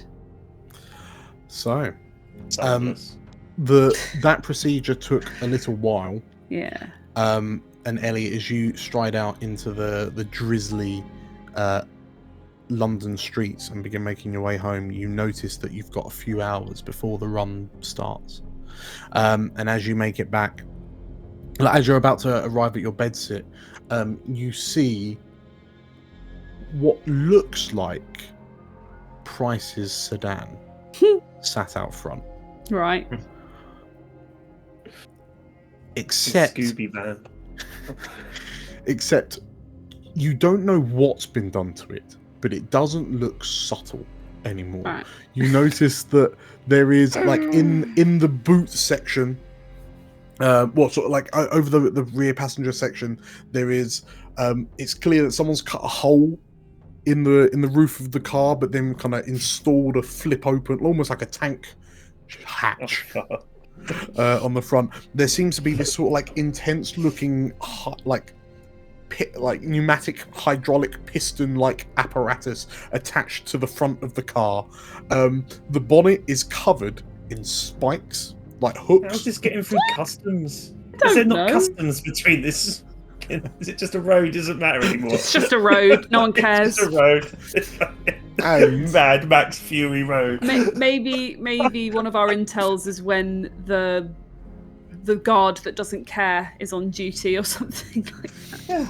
I mean, and that's also for the truck we're chasing. No one's going to look out the rear window and go, "Oh, look at the lovely vehicle following us." The police interceptor. Following. So there's a tank hatch on the top of Bryce's sedan. The bonnet is covered in spikes and like pneumatic pistons. You also notice the windscreen has been replaced with what look like bands of reinforced metal with just like a little visor hole, like little visor strips. So it looks like, like instead of, in lieu of a windscreen, there's just little vision ports to see out of. Because they've clearly they've reinforced that and made that bulletproof. Yeah. Has it been raised as well? The new tires, like New bigger, tires, chunkier tire. there appears to be a slightly like an auxiliary engine in the boot, so the boot doesn't quite close anymore. How am I going to pick up Mavis for the like? I think we're going to have to take stuff round to the church next week and things. And as you kind of you see that and think, is that Bryce's? And you walk into like the underground car parky bit of your of the bedsit to go up to your bedsit. You notice that there is an NLPD interceptor just parked in Price's parking bay. Cool. More incriminating evidence towards Price. Yeah, why not? Marcus comes out of the car and waves.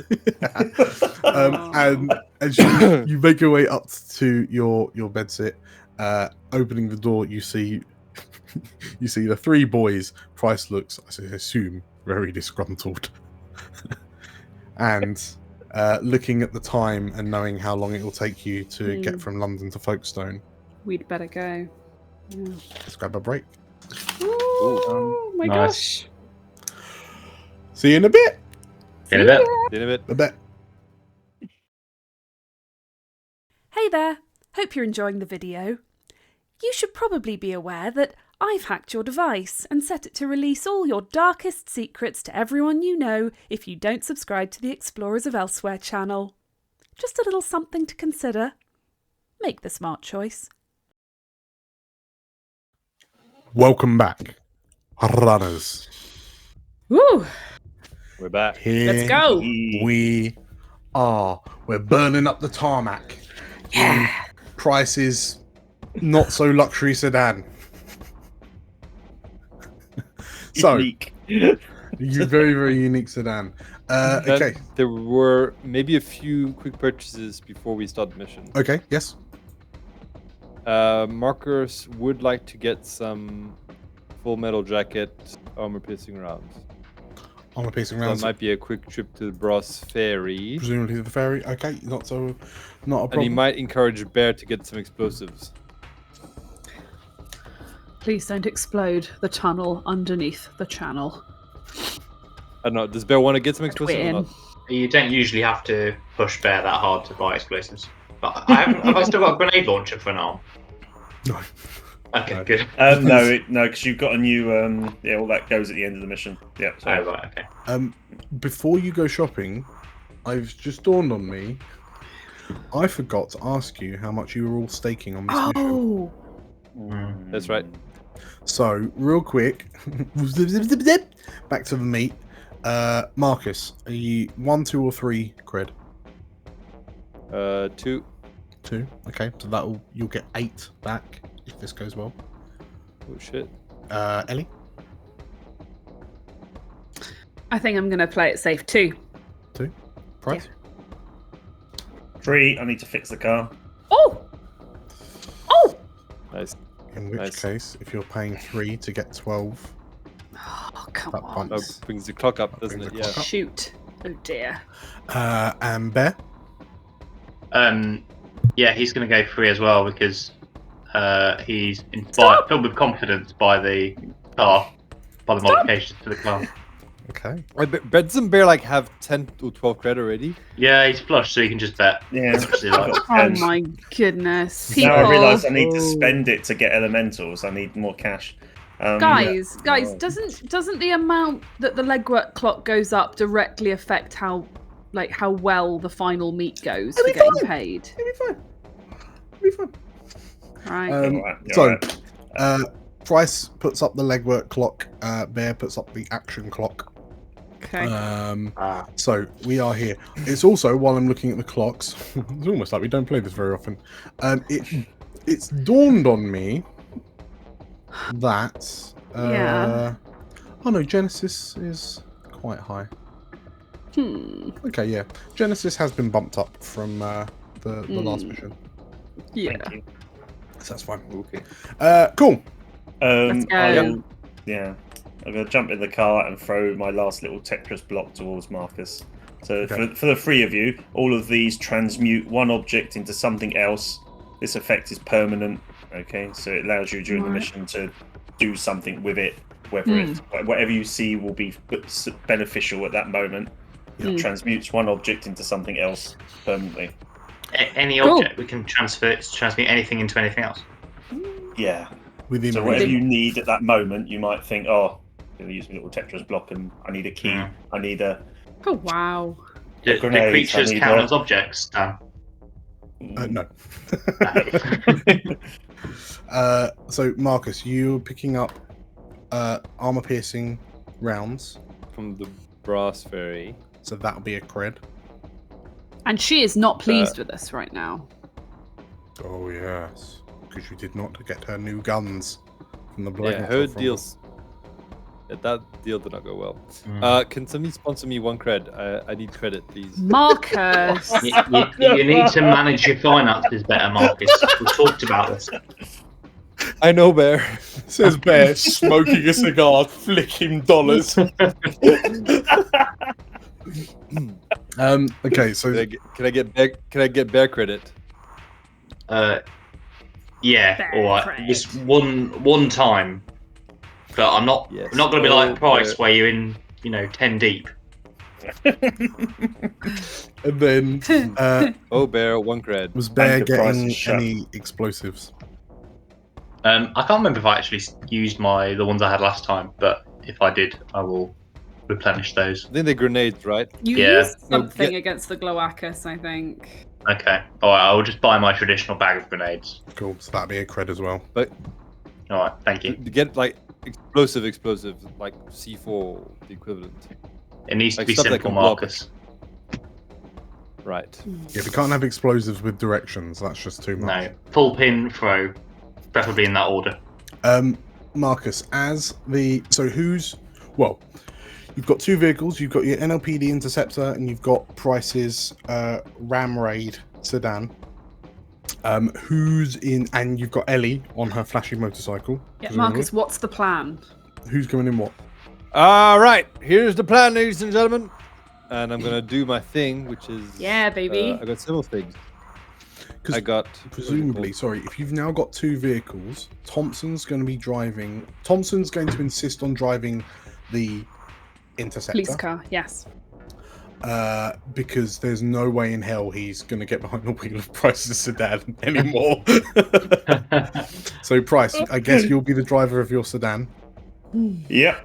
Where'd it go? So, in which case, Marcus and Bear, you can choose. I'm definitely going in the stand. And to make Price feel better, I'm going to try and attach the windscreen wipers that he bought.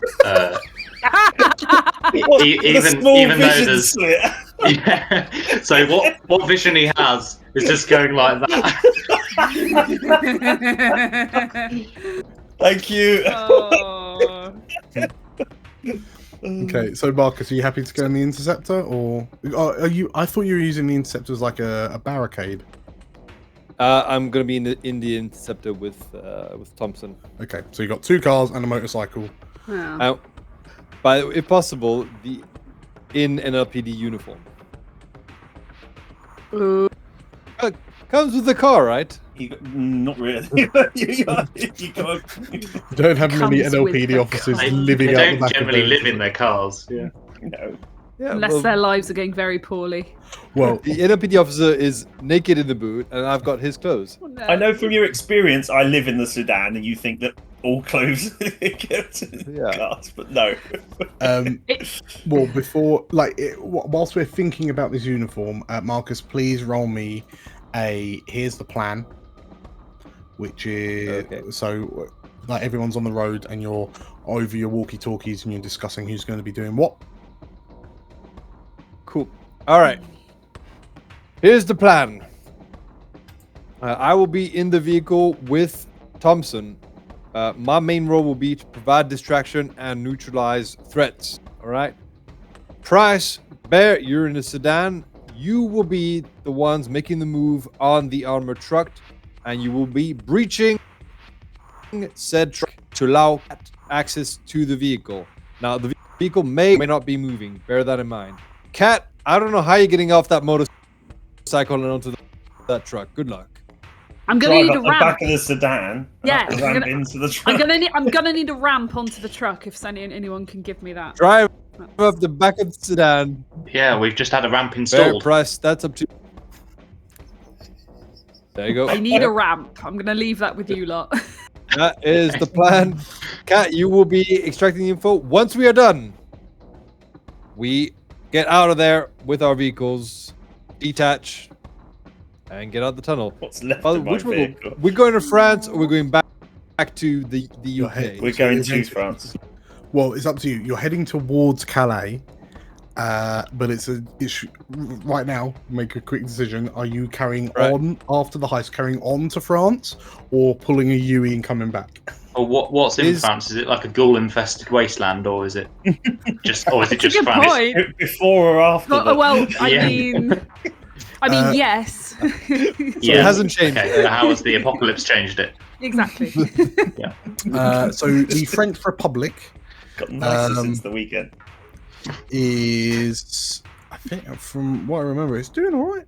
Okay. It's a meta-human friendly country. That's good. Okay.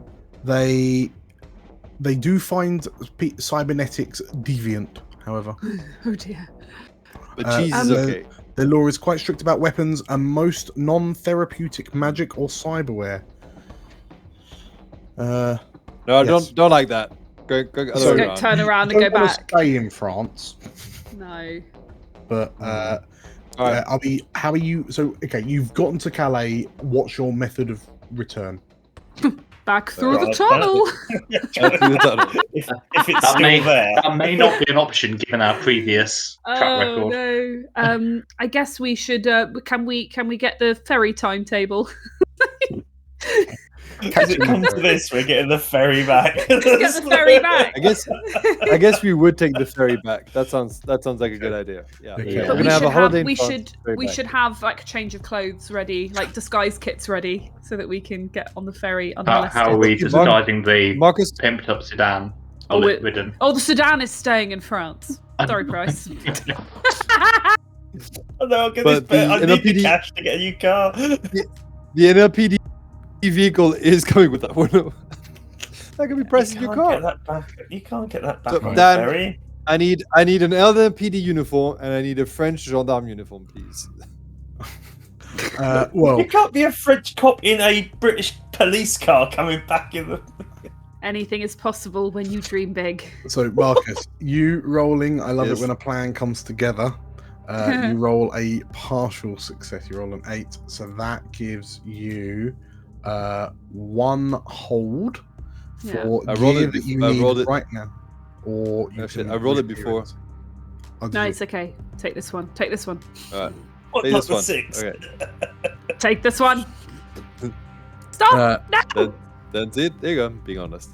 Don't do that. Okay, so everyone knows what the plan is, but unfortunately, Marcus, as you're entering They know into we're the coming. Channel Tunnel, Oh, they no. do. You are unable to find a uniform on the back seat, because clearly no one lives in the back of this one. Your opponent has predicted your every move. The NC will advance the legwork clock. They haven't predicted our every move. That's terrible. Didn't the last person predict our every move? Yeah, they We are always quite predict our every predictable. move. Cunning. Okay. So you guys are now Bond villains. 9 o'clock on the 9 legwork, o'clock. aren't we? on the legwork clock. Absolute disgrace. And what happens if we hit midnight? Dead. Dead. Okay. No pay. Oh, Yeah, but that's we're even on worse. to- but the legwork shouldn't go up anymore, should it? Because now we're into just action. Well, That is what happens when you fluff a love it when the plan comes Oh. together roll. Right. yes. Ooh. No more So- of those markers. No more perhaps- honesty. Anton. Perhaps it's the why is there an NLPD police interceptor heading into the Channel Tunnel? Like, why is it driving to Folkestone? So yeah, like just loads of kids were just live streaming you driving past. Wow, an LPD car, cool. Okay. Into the channel. So A Followed by cowboy the is driving an sedan. LPD car. So, you in your three respective vehicles head into the Channel Tunnel. You know that it kind of drives out of Folkestone for a while. It's a 31-mile long tunnel, and you know that the middle kind of 23 and a half are underwater. So the tunnel kind of goes above land and then dips down into the water. Given the time of night, the roads are surprisingly quiet, to the point where there's a point where it's just your three vehicles driving along, like at some speed, to try and catch up with the convoy. You know that when the heist is going to begin when you get underwater, so within that middle 23 and a half miles. In so much that if the convoy travels at a constant 70 miles an hour, you'll have 30 minutes to get in and get out. Shit. So, It's not that long. are you all ready to start the heist timer? Yes. Okay. Yeah. In which case, as you get as you start to go underwater, you notice your signals on your comlink start to reduce until they show no signal. Do we not have our each other Bluetooth comms? Your intercoms, but your external comms are yeah. you're out of signal range.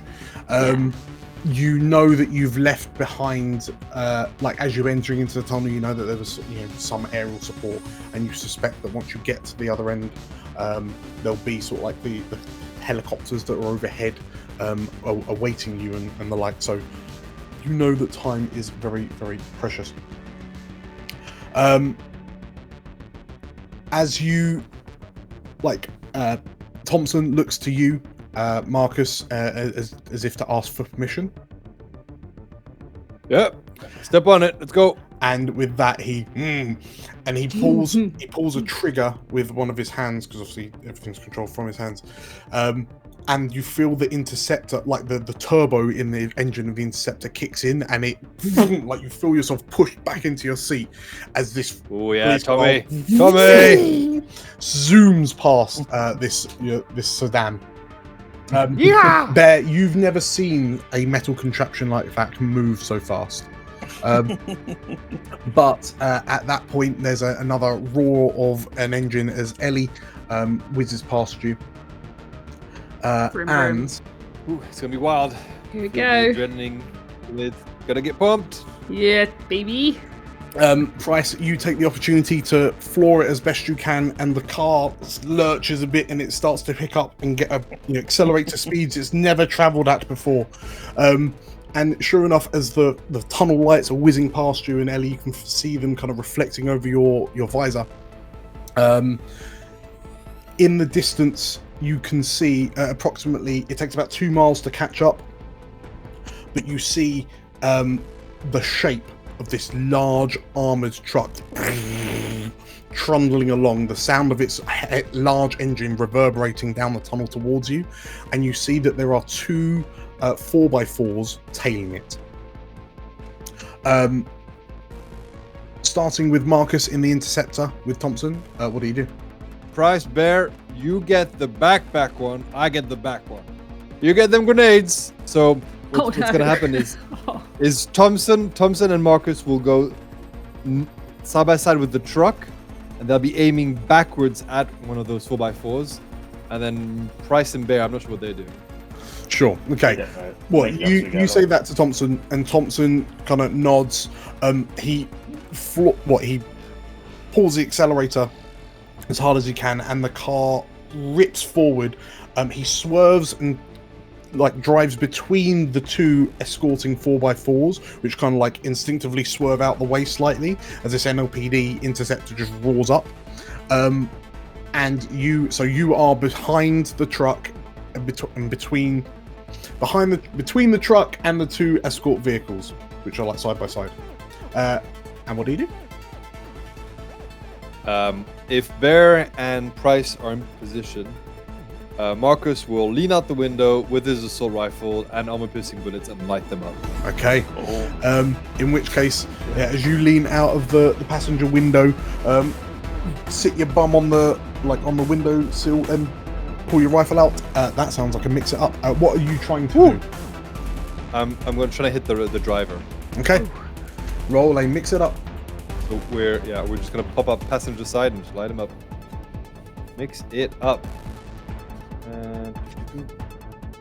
I would get a +1 ongoing for this. Because you are following the plan, absolutely.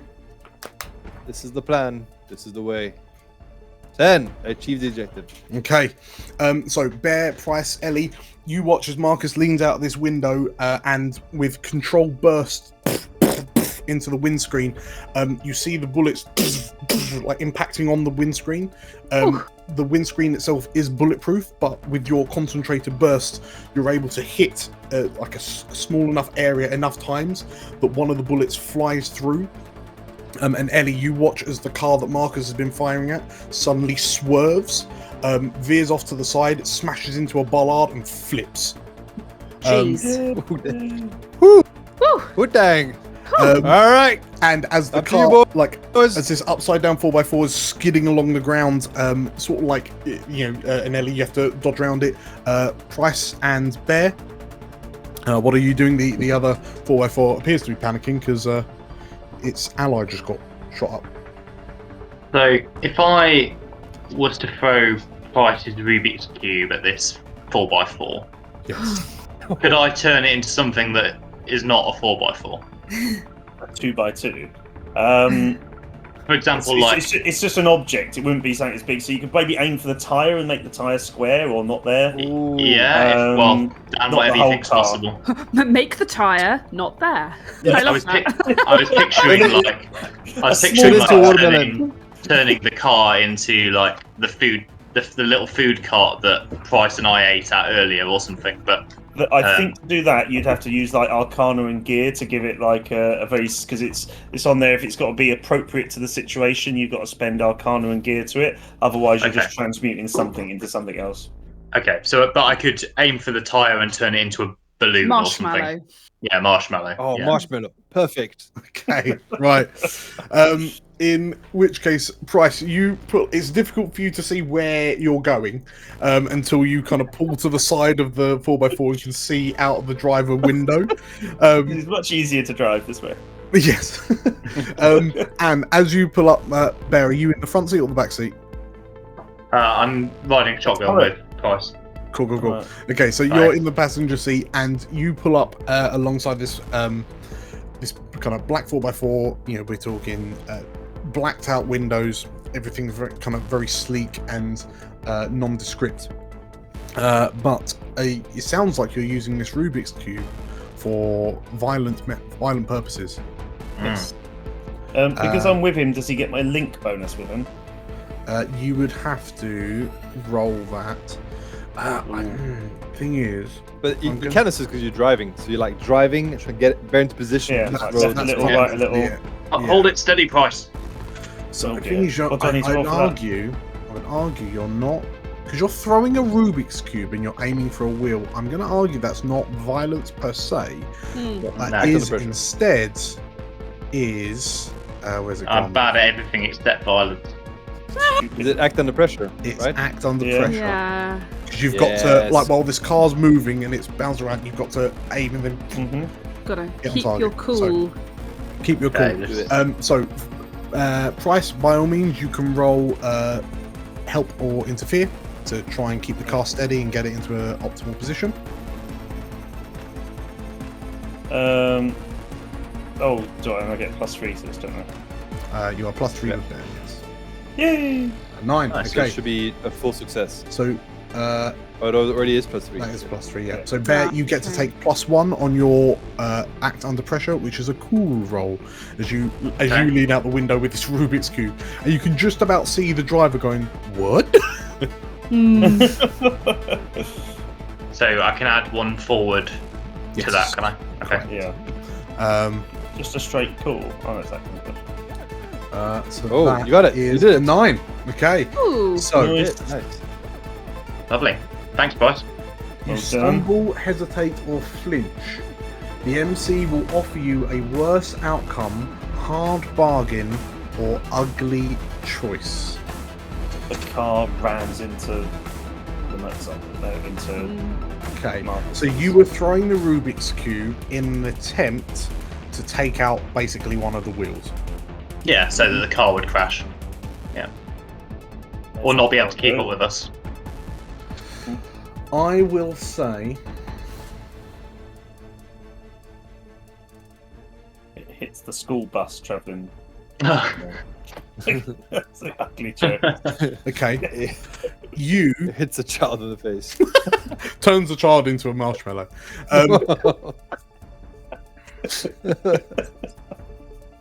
That's an ugly choice, right? Marshmallow kid.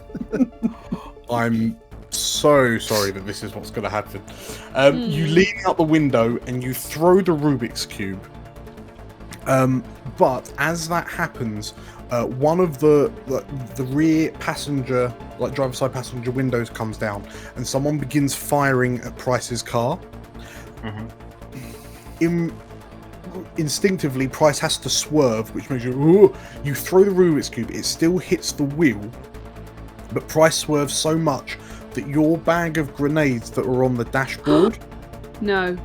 like you miss with the Rubik's Cube, but the bag of grenades that were on the dashboard slides out the window, and No. the car runs over those instead, and there's a huge explosion. As the grenades Why have you detonate, got it them on the flips the dashboard? car. You haven't got your grenades anymore. But Ellie, you look over your shoulder and think that was a lot of explosives in a contained tunnel. Yeah. And you're on a motorcycle. Yeah. Oh, I've lost my Rubik's Cube. And your Rubik's Cube is gone as well, Oh yes. no. Gutted. But you have managed to take the Dang. car out. Well done. Good. All according to fine. plan. As you Next chastise. time, you need to put your grenades in a bag. They're in the They bag. were in the bag, so they're in the Oh, they're in the bag. Oh no! used plastic bag, and the whole thing out the window. Yeah, I've lost my bag as well. A tote bag. A tote bag of doom. Okay. Right. So Ellie, you flinch as this bag of grenades explodes and flips this second car, which then itself, like the fuel in the fuel tank, detonates, and there's just a large, deafening explosion that echoes woo, right down the front of the tunnel. Holy moly. You're obviously kind of keeping up, but what is it you want to do right now? I think I want to, now that the two cars are gone, once I've sort of safely manoeuvred my way around the exploding vehicle, I want to get into position close to the back of this armoured truck that we're aiming for. And I'm waiting for, like, this Something this amazing. ramp. I'm waiting for an opportunity to get on. the vehicle, I guess. Well, tell you what, we'll skip back to Price. So you've just had to swerve because someone's just put a couple of bullets in bullet dents in the side of your sedan. But you can see Ellie kind of dodging and weaving around these explosions. You know that you've got to line up, and you've got the grappling hooks to fire at the back of this truck to begin the boarding process. Oh my god. Line it up. I'll ask Ellie to get out of the way so we don't harpoon her. And is this where we just ram forward and I deploy Bear, the door opener? Is that the plan? Bear runs up the ramp and rips the back off the truck. Well, I think you've got some you got some implements like. Yes, you've got you've got your pneumatic. You got some robot wars bonnet. shit. Right. You've got some robot wars shit going on with the car. Okay. Bear, prepare to be launched. Get ready to deploy bonnet. Price, as you're lining this up, because you've got to make sure that you attach the sedan to the back of the truck. So, because obviously, if you just flip a drawbridge and the truck moves, then the drawbridge is right. So, in this moment, and what was Price's role in everything? Marcus? Driving it up. That is correct. Bear and Price have to attach and board. In which case you're going to get a +1 to this because this is the plan. But please also make me an act under pressure as you try to line up your sedan to fire the harpoons. 14. You do it. No problem. Nice. Okay, so you line up and you focus on your Sunday morning drives, and you enter into your calm place, and then you you hit the little red button that's been bolted onto your steering wheel, and there's as these two harpoons fire out of the harpoon launchers mounted on just above your front wheel arches, and they bang bang punch into and through the back of the metal armored truck ahead of you. And Bear, if you would like to do the honours of pressing the draw button. It's a big red button just there. Yeah. Bear, it's just a plunger. And with Price, you flinch as with a bang, your bonnet fires forward, hinged at the front of the car to flap open like a drawbridge, and the spikes clamp onto the real tailgate of this truck. If I put the car in neutral, will we just be towed along now? Fundamentally, and I can get out. Okay, right, that's fine. I'll stay in for the moment. Yeah. You can save on fuel as well, Price. No, exactly. Reverse. Ellie, you are now able to. I'm going to also ask for a drive up the back of my car. Act under pressure. I'm totally going to drive up your car. To drive up the ramp on the back of Price. Do we need to make a hole in the back of the truck? Or are you jumping on the roof of the truck? It was made. Well, actually, that's the point. What was the plan to get into the truck? And was the answer simply Bear? It might have been Bear. Yes. So I guess I'm gonna do that. Do I get +1 hold or +1 forward or whatever it's called? Are you getting onto the back of the truck? Are you getting onto the back of the truck before Bear opens it? Possibly not. I don't know. Okay, fair enough. In which case, no. We'll jump back to Bear then. As you maintain. I'm maintaining my position. Bear, it's your turn.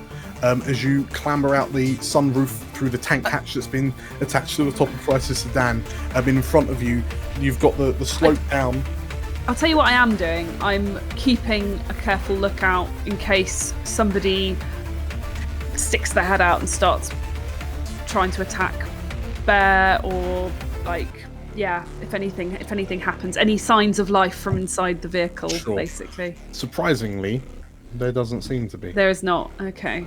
Okay, so Bear, you pull yourself out the tank hatch on the top of Price's sedan, and in front of you can see the slope down where the windscreen was, and it's now been replaced with reinforced metal. You can see the now exposed engine block with the underside of his bonnet acting as the drawbridge onto the back of this truck that your car's harpooned onto. What weapon have you got there? I've got my fire axes. I'm wondering. I'm looking at the door, the entrance to this truck. I'm wondering whether my axes can get through it with enough gusto. With enough gusto, those axes can do anything, right? So far. Okay, in which case, just raw brute strength. So in which case, as you stoop low and you clamber onto the back of this truck, you're going to be very violent now. So please, by all means, roll me a mix it up. Rather than like trying to cut the whole door off, because it's probably quite a big truck, right? I'm just trying to like carve an Ellie-shaped hole, like a silhouette that she can slip through. Before you hit the truck, am I able to just do something to your axe to make it easier to get through the back, or is that? Yeah, go ahead. How turns working. So if I grab my Rubik's Cube, I will transform your axe and give it 2 tags. If I give it the breach and AP tag, and then Dan, you have to pick a tag as well. So like an explosive axe is essentially what you say. It gives it the breach tag and also the AP, so it ignores up to 2 armor and it makes big holes in hard targets like walls and tanks. So just for the rest of the mission. Permanent. For the rest of this mission, it's using the Rubik's Cube thing to use a transformation spell. Oh, okay. And what is effectively act. the blade of your fire axe fundamentally turns into a magical chainsaw. Just magical blades, chain axe, like flying along the edge of your blade. Mm-hmm. Okay, so mix it up. I'll mix it up. Yeah. Oh my god! Oh my god! Here's Johnny. Oh boy! So there, you're able to hold on to one of the handles on the back of the truck, and with this new magical chain axe, you start carving through the back of this truck like it's butter. Okay. Yeah, so I'm carving a gap that Ellie can go through on her motorcycle should she wish. Yeah, baby. Arguably, because it would be like a flip open like door type, right? So perhaps if you just go down the middle, you'll cut the lock and one of the doors will swing open. Oh yeah, that's fine. Sure. Okay. So you're able to just jam the fire axe in and you carve through the mag locks that holding the thing down. And Ellie, you watch as like the right hand. Thankfully, the door that Bear isn't holding swings open. And Bear just sort of like turns to look to you and gives you a thumbs up.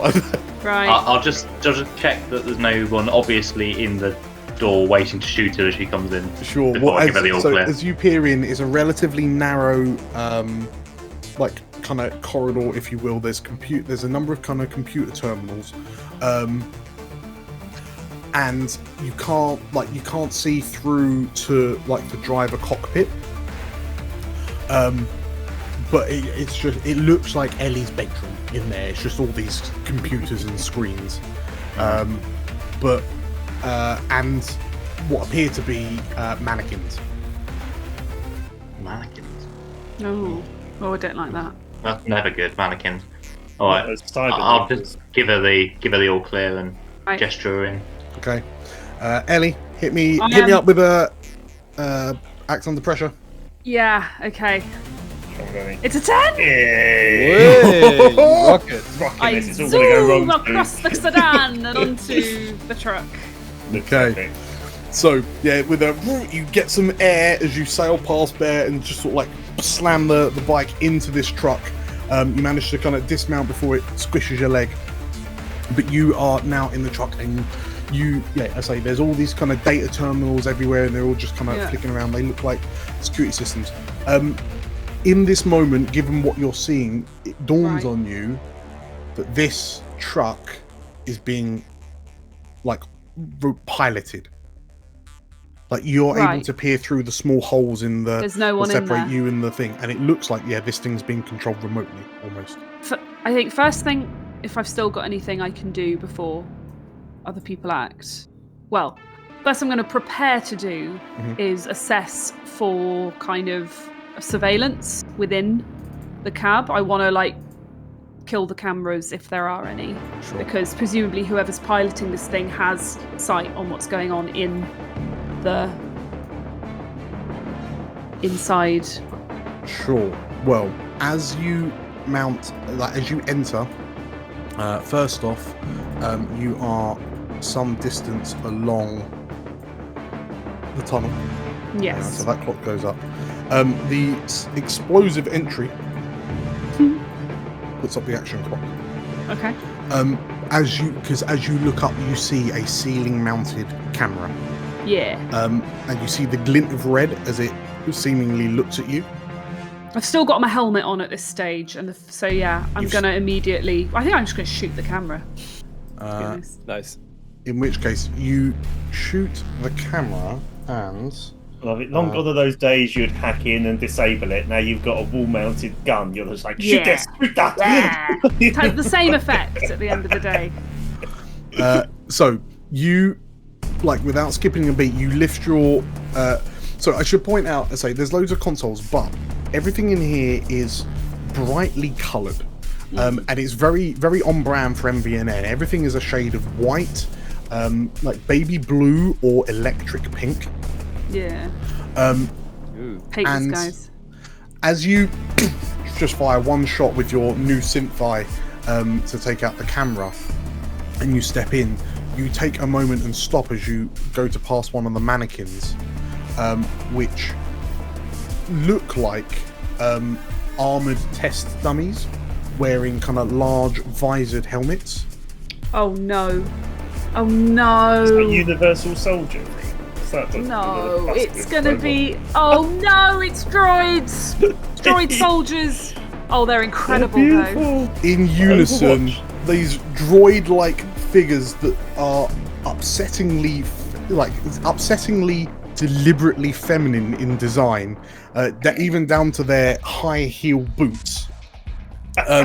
Their heads start to lift up, and you can see lights blinking behind their visors, and they're like in unison, their right thighs slide open and they reach for what appear to be SMGs. Okay, at that moment, I'm gonna yell to Bear, "Get Marcus!" and I'm gonna slide underneath a desk, like a console table. Sure. Okay, so Bear, you've just seen these mannequins come to life as Ellie shouts to you. Marcus, you are sort of like side by side with Price, and you've just heard Ellie shout over the comms that she needs you. As this happens, you instinctively duck as bullets rake the back of your interceptor. No.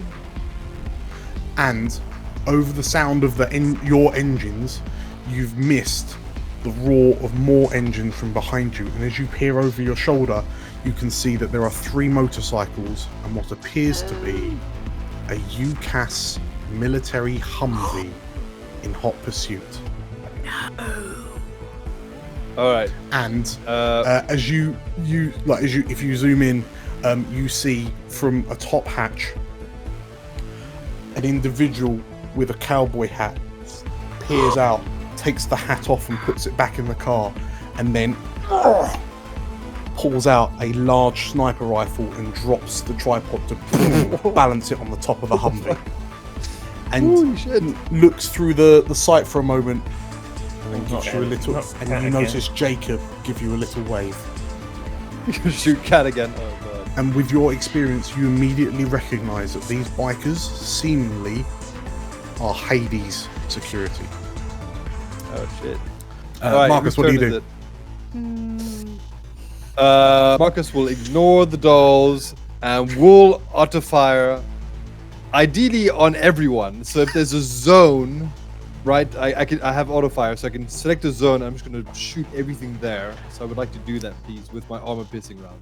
Okay, so by all means, you can use mix it up to like spray and pray, and just try and keep them off you for now.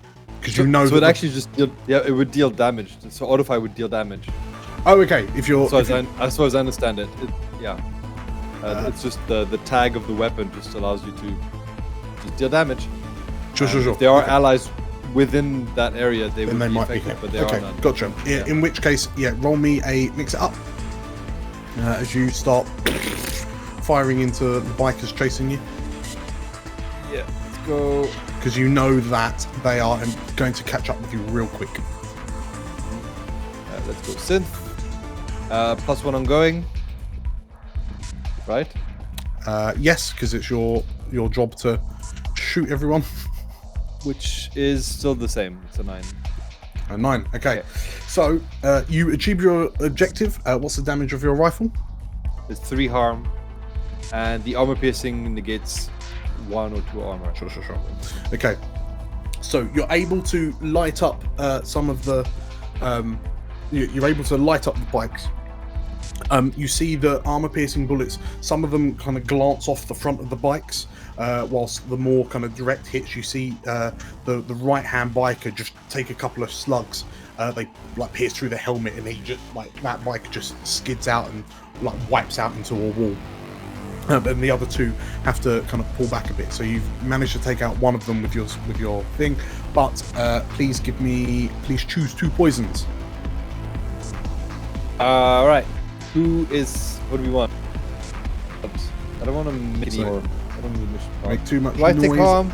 Thompson takes harm. All right. How about this? I'm gonna roll for either me or Thompson taking harm. Okay.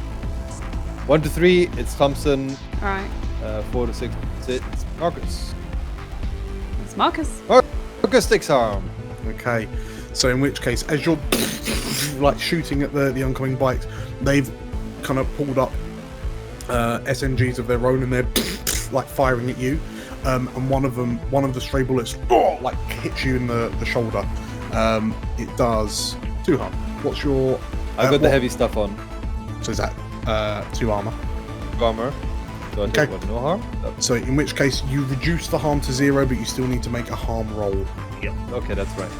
So the bullets kind of ricochet off your shoulder pad. Woo! And you are fine. You are fine. Get a shot. All right. Okay. You just keep your cool as these bullets rattle off All your right, shoulder keep it pad. steady, Thompson. Get him. Okay, so Marcus, you appear to be busy. Do you want to say anything to Ellie? Ellie, kind of busy right now. Son of a bitch, Jacob is here. Bear. You at this point you can see that Ellie is has just like skidded under a table in amongst all these robotic mannequins. What do you do? So how many of these droid things are there? There are 4 at the moment. Okay. And are they sort of all Don't say around at us? the moment. Yeah, you're effectively in a relatively cramped corridor. They've just kind of come out of alcoves, Right. 2 on each side. Right. Ellie's managed to like run past them and slide under a desk. So the droids are between you and Ellie. Yeah, okay, well, his first thought would be to try and get to Ellie, I guess, so he's going to try and pull out his axes and go through the 2 that are between him and Ellie.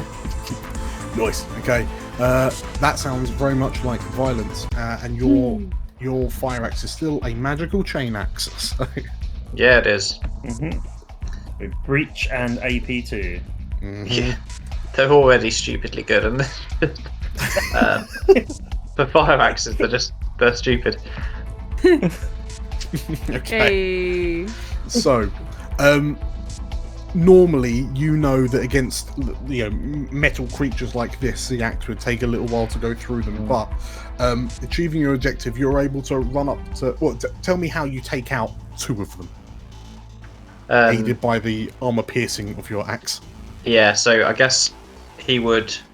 One of the first one he runs up to would raise its gun to shoot him. He'd slide under it, like sever its legs out, and then sort of pick up the torso and chuck it at the other one.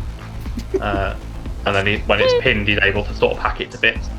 Okay, wonderful. So in which case, as you're just carving the second one, presumably down the helmet, you can just see like sparks and circuitry flying out as the visor cracks, and sort of like the white featureless face under the visor just has what appears nothing but what appears to be like a painted set of red lips on it.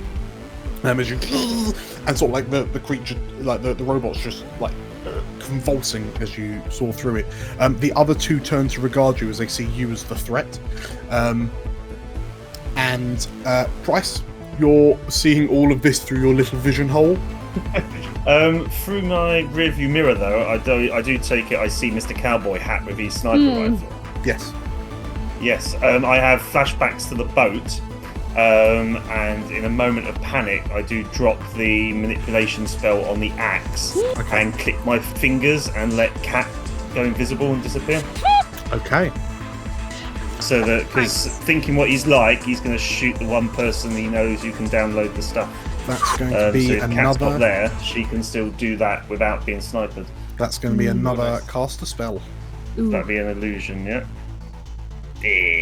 What is going on with our rolls right now? Why? We're going to go the opposite Very, very direction well on the played. getaway. It really is, yeah. Okay, in which case, double one. yeah, Bear, you notice that the grinding noise that your axe has been making stops as you wrench it through, and just like spurts of black oil and fluids coming out of the neck of this thing, this fembot you've just been chopping up. And as you look up, you watch as Ellie just vanishes. Ah, right. I'll come through that I've done that just before Bear doesn't panic, and Ellie can carry on doing the hack without fear of being sniped in the back of the skull. That's brilliant. Ellie, what do you do? You are now invisible. Invisible. You are, fundamentally. You have a little look around, and you can see that there is what appears to be a large, high-spec terminal at the end of the, basically just behind the driver's cockpit. Yeah, I'm going for it. I'm gonna try and subtly, invisibly make my way to that. I stay low. Sure. In which case, as you approach the terminal, you can see, you're checking the timer. You are obviously further along the tunnel. The end of the tunnel is coming up. Oh no. You're that much closer. But please feel free to jack in and console cowboy. Oh, totes. No probs. I can do that. So do I do console cowboy first? You jack in. There we go. I jack and in. then roll me a console cowboy. It's a 6. Okay. In which case, Plus one I'm going though. Plus one I'm going because your job is to. I don't. Oh This is yeah. the way. 7. Yeah. So it goes up to a 7. So you gain 1 hold. Okay, lovely. You're able to jack in, but the security on this terminal is higher than you were expecting, so you're not able to kind of get round it any more than you might normally do. But as you plug yourself in and you slump to the ground, like the bed of this armored truck, the matrix, the world builds around you, and these large gleaming white buildings kind of rise up around you. An electric baby blue sky fills the sky, fills the area overhead, and the grass on either side of the white path you're on sprouts up in a bright electric pink, and you see a welcome to MVN. I hate these guys so much. Right. Okay. What is it you're looking for? I need that software. Okay. I need the special secret safe that they've got within this green lush pastureland that has this very expensive software in it. It seems like that is a very particular bit of information. Yeah. Intel, is it? Well, I don't know. Is it? Would I not know where to look for stuff like this? You realise you've been dropped in a hub. And looking around, you can see that there are every node, every terminal seems to be connected to this hub that you've just dropped into. So right now you're in a bit of a labyrinth. Massive library. Yes. So I guess the intel is, where am I looking for the software? Okay. So as you reveal knowledge, you know like you've done your research and you've kind of figured out what sort of security measures have been put, like electronic security measures have been put in. You've been able to find out through your research what sort of security measures have been put in, and you're able to immediately head into that node. And as you move through it, the bright kind of electric, the bright baby blue, gloss white electric pink fades away as you kind of effectively step through a building that you've realized is marked like prison. And you find yourself in a room with what appears to be a sealed metal cage. Right. But as you do, a number of feminine-looking androids that look similar to the bots outside materialize, but you notice that their shoulder pads are black. And you're currently presented with 3 black ice. 3 black ice? Are you kidding me? 3 black ice. And their hands fold out and flames begin to emit from their wrists. Marcus. Mess them up. Marcus. We're on a roll. Yeah. What do you do? Oh my god. I would like to shoot Jacob, please. Okay. Oh, yes, sorry. So there's still 2 bikes. They've dropped back a bit. And Jacob's behind them. Can I spray all of them, or do I have to select? Yeah, you can fire out towards them again. Yeah, spray and pray. Okay, that's another mix it up. All right, let's go. Mix it up.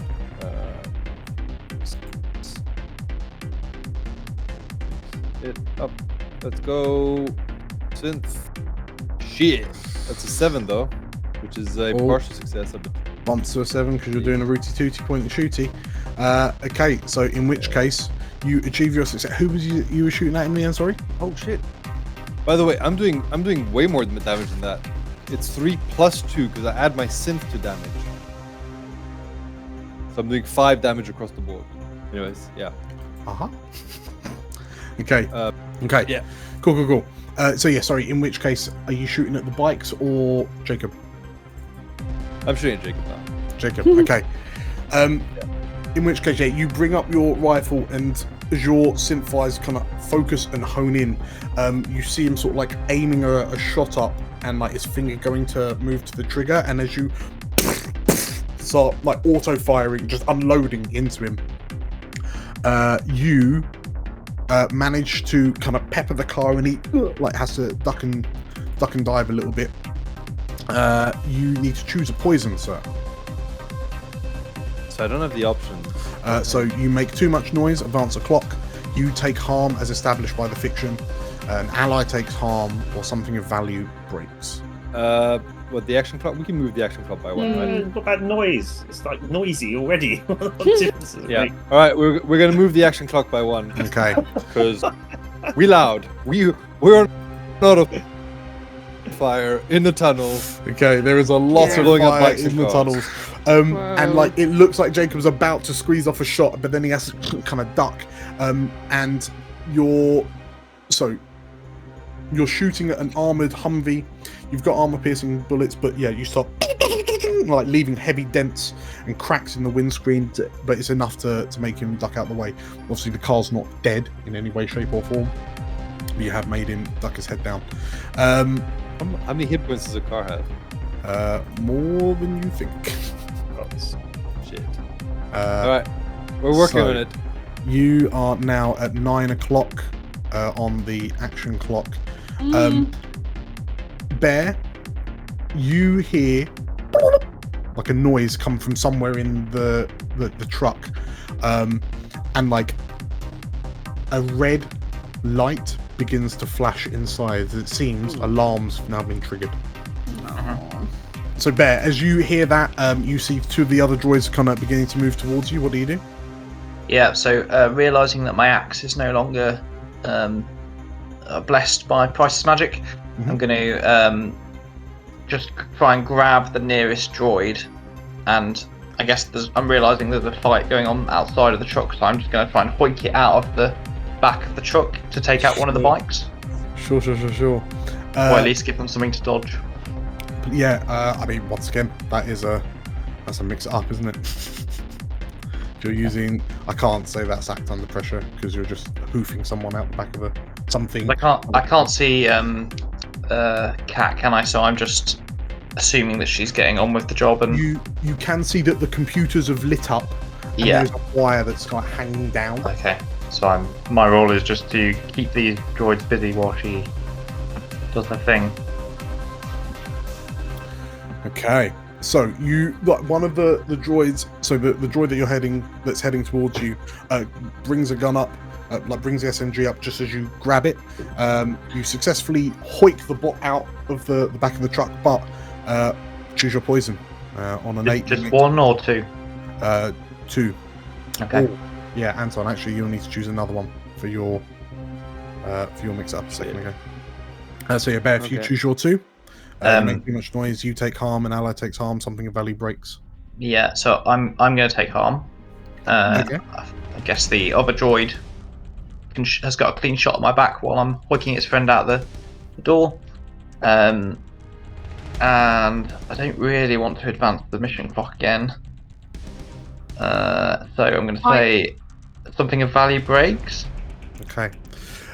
In which case, as you grab this droid and you hoof it out the back of the car, the back of the van, you get sprayed, like you get hit in the leg with a stray bullet from the other one.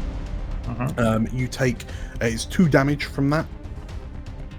Okay. I don't know how much you reduce your. I have Mystic Armor, which when I make the harm move, subtract 2 from your roll. Okay. Subtract 3 if it comes from a combat spell or a weapon with the fletch it tag. Okay. Oh, you've got an armored jacket, so you actually only take 1 harm. Okay, sure. Please make me a harm roll, but then yeah, you subtract 2 from this. Okay. -3. Oh, actually, that might have factored in. Sure. Well, it's still -1, even if it is. -1, probably. Okay, fine. So you. Whoa. So, but yeah, you've just grabbed this one droid. You've like been shot in the calf, and the bullet just kind of grazes you. It's enough to kind of like dip your leg, but that moment of kind of that pause before you throw this droid out the back of the truck. In a panic, like, the droid tries to bring its SMG round to you and starts like firing, but the momentum being thrown, the bullets simply arc past your head, thankfully like past where Ellie is, but through the holes in the grates into the driver's cockpit, and you hear things kind of like cracking and fizzing and sparking as the bullets have shot something in the cockpit. Okay. That bodes well.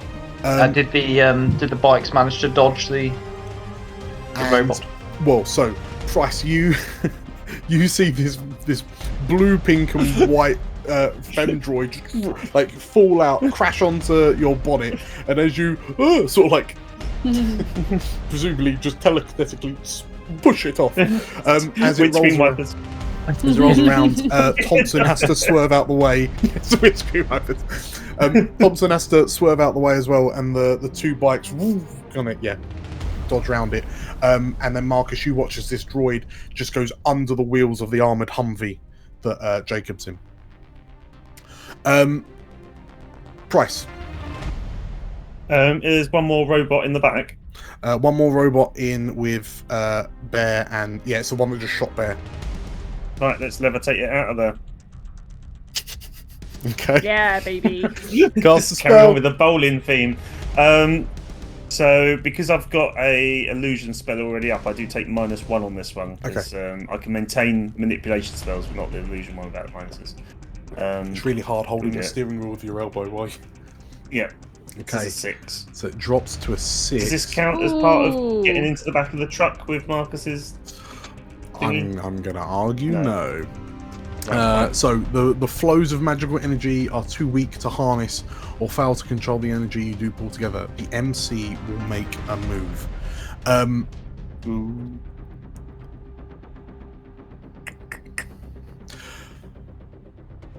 Marcus, you watch as Jacob pops back out of the hatch of the Humvee, quickly like plonks the steadies the sniper rifle again and takes an aim, and there's a loud crack as he pulls the trigger.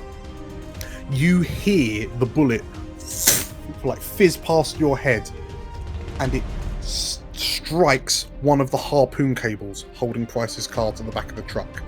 And as that Not the sedan. fizzes, like as that snaps, Price, your sedan suddenly skirts back because it's only being held on one front corner to the back of the truck, and you Ooh, sticks. Okay.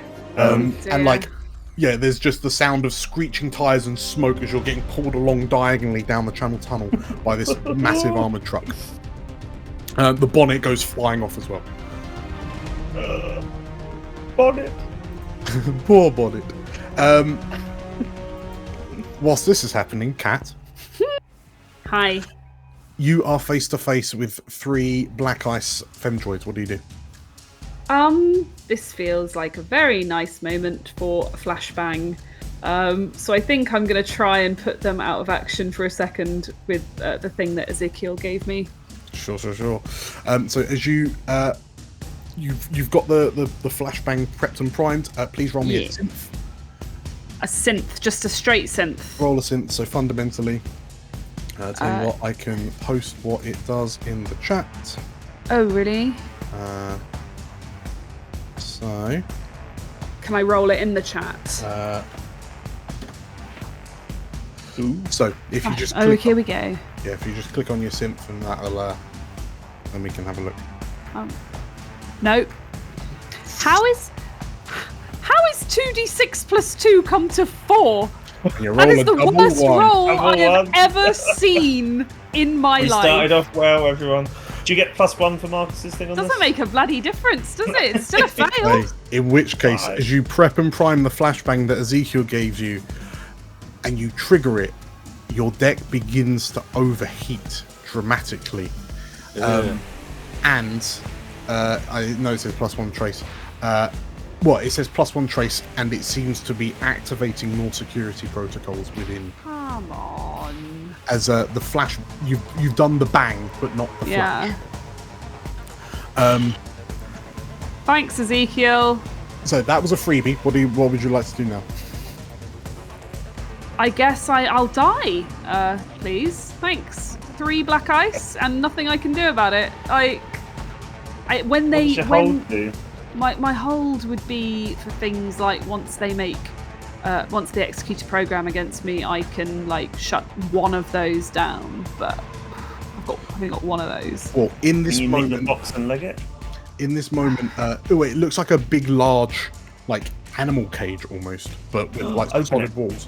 I mean, how does it look like it opens? Can I use my intel to figure out how to open it? You get the feeling that, I mean, because it's just a representation, right? So it's effectively a locked folder file. For sure. Like, can I use my intel to open it? Like, I know the algorithm, or I know I have the right key for this kind of encryption or whatever.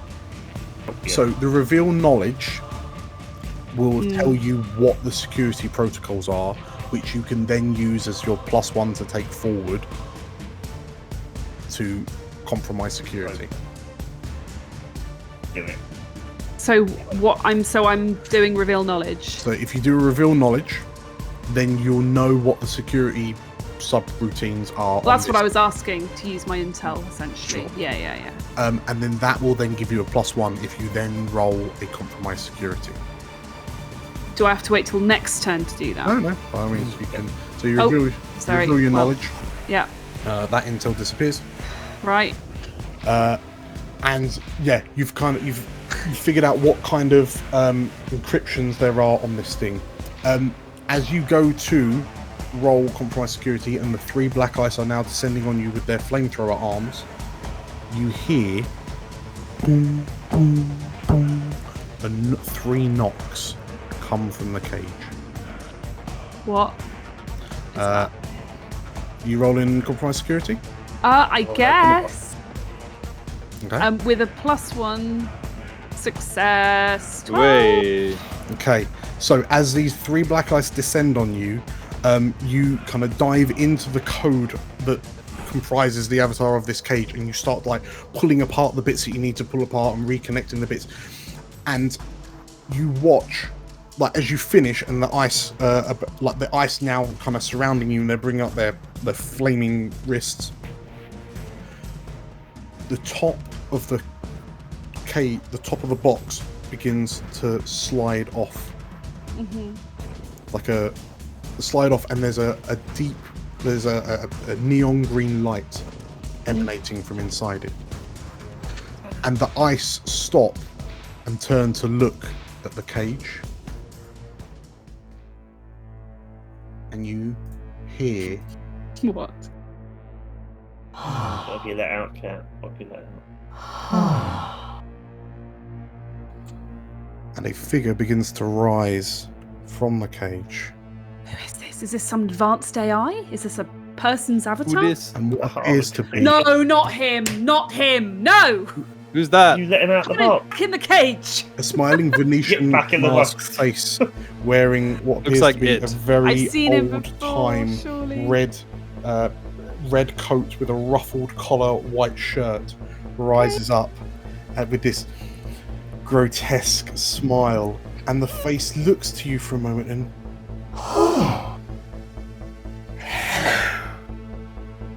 Ellie. And you recognize this as the Man of Whispers, Yeah, I do. the I didn't AI that has plagued you. know. Is this what they were transporting? And the Man of Whispers stretches really nonchalantly as the 3 ice turn and begin advancing on him, and he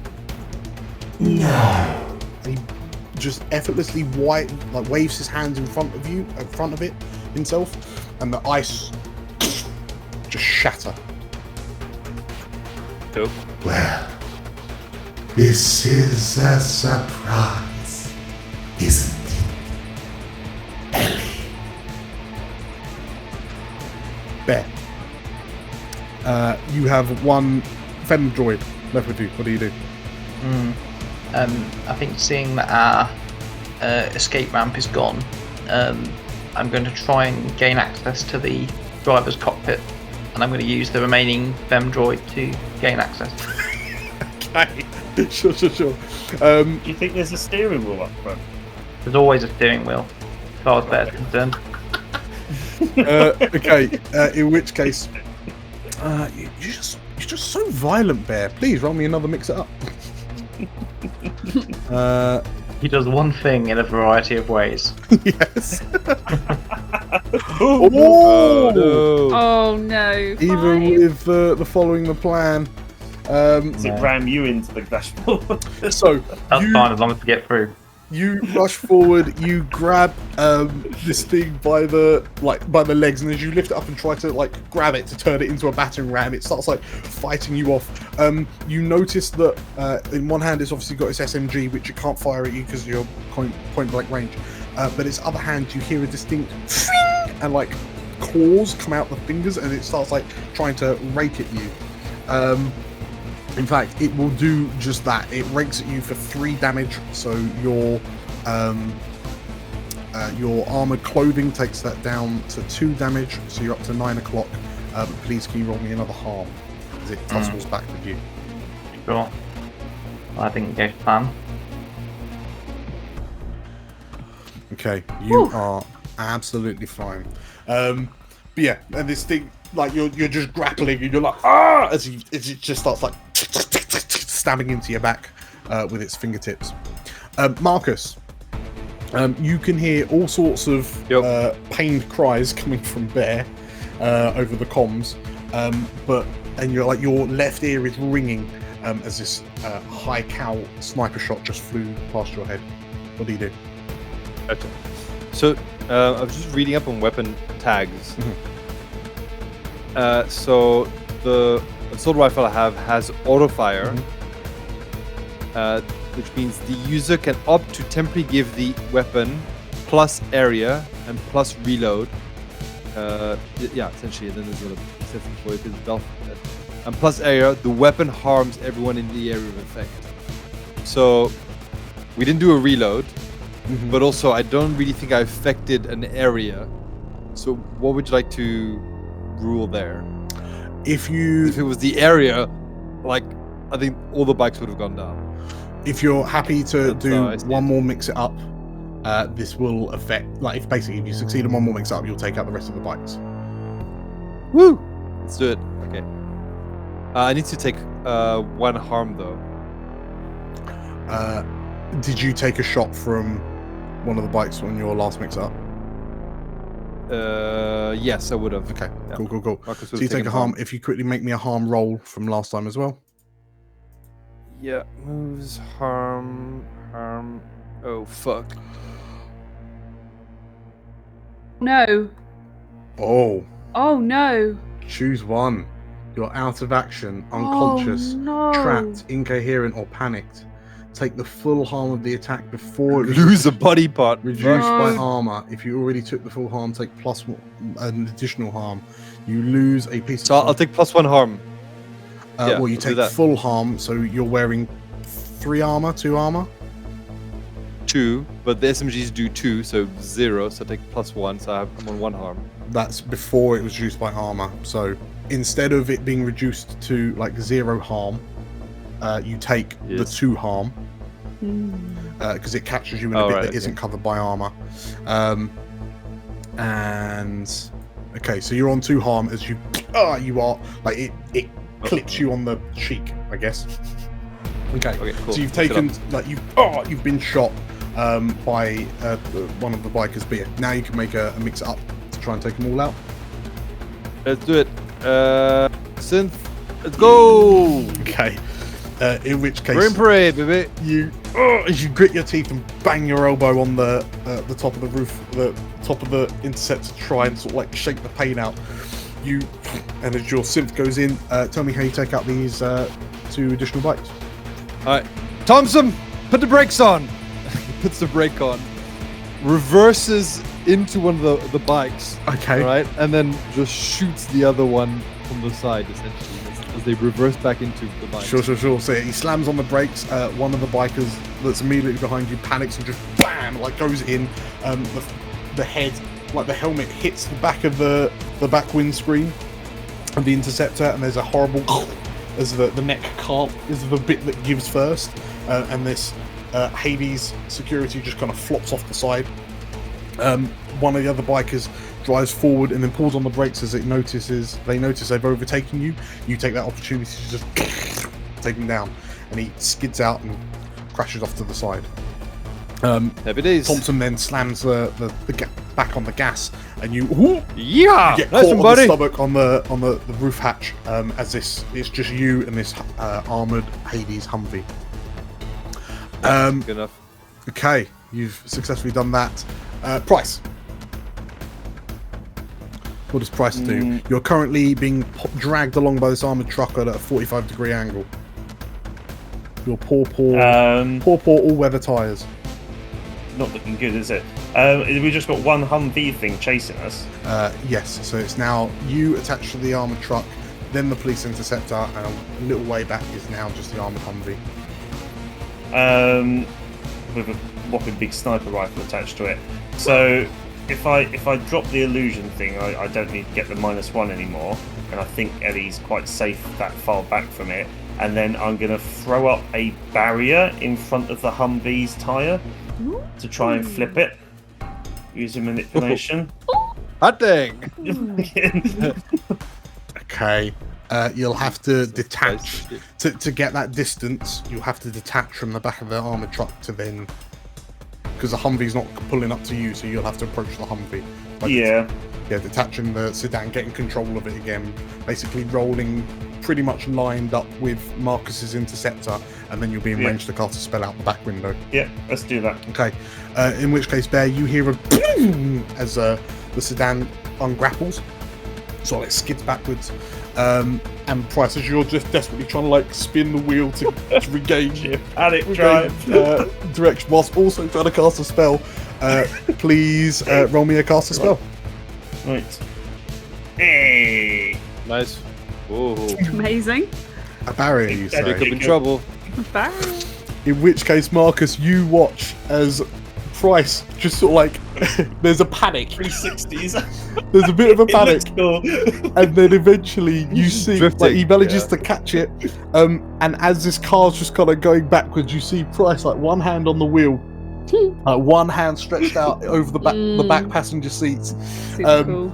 and there's a flash of magic. And what does this magical barrier look like? Oh, just a see-through cow trap thing on the floor that's gonna flip it. Just Hey. a skate ramp. In which case, it's skate ramp. Okay, Marcus, in which case you see this magical shape appear on the road of the tunnel.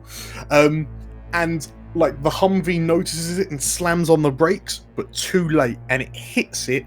And Jake, I'll let you decide, is it it goes up, or is it hits it and goes over? Well, let's go up because it might hit the roof of the tunnel. Okay. Yes. In which case, yeah, this Humvee hits this ramp almost at full speed. If it goes over, Jacob's hanging out the roof. Gets air, and what is it? You're cool. So you can get air, or you can flip it.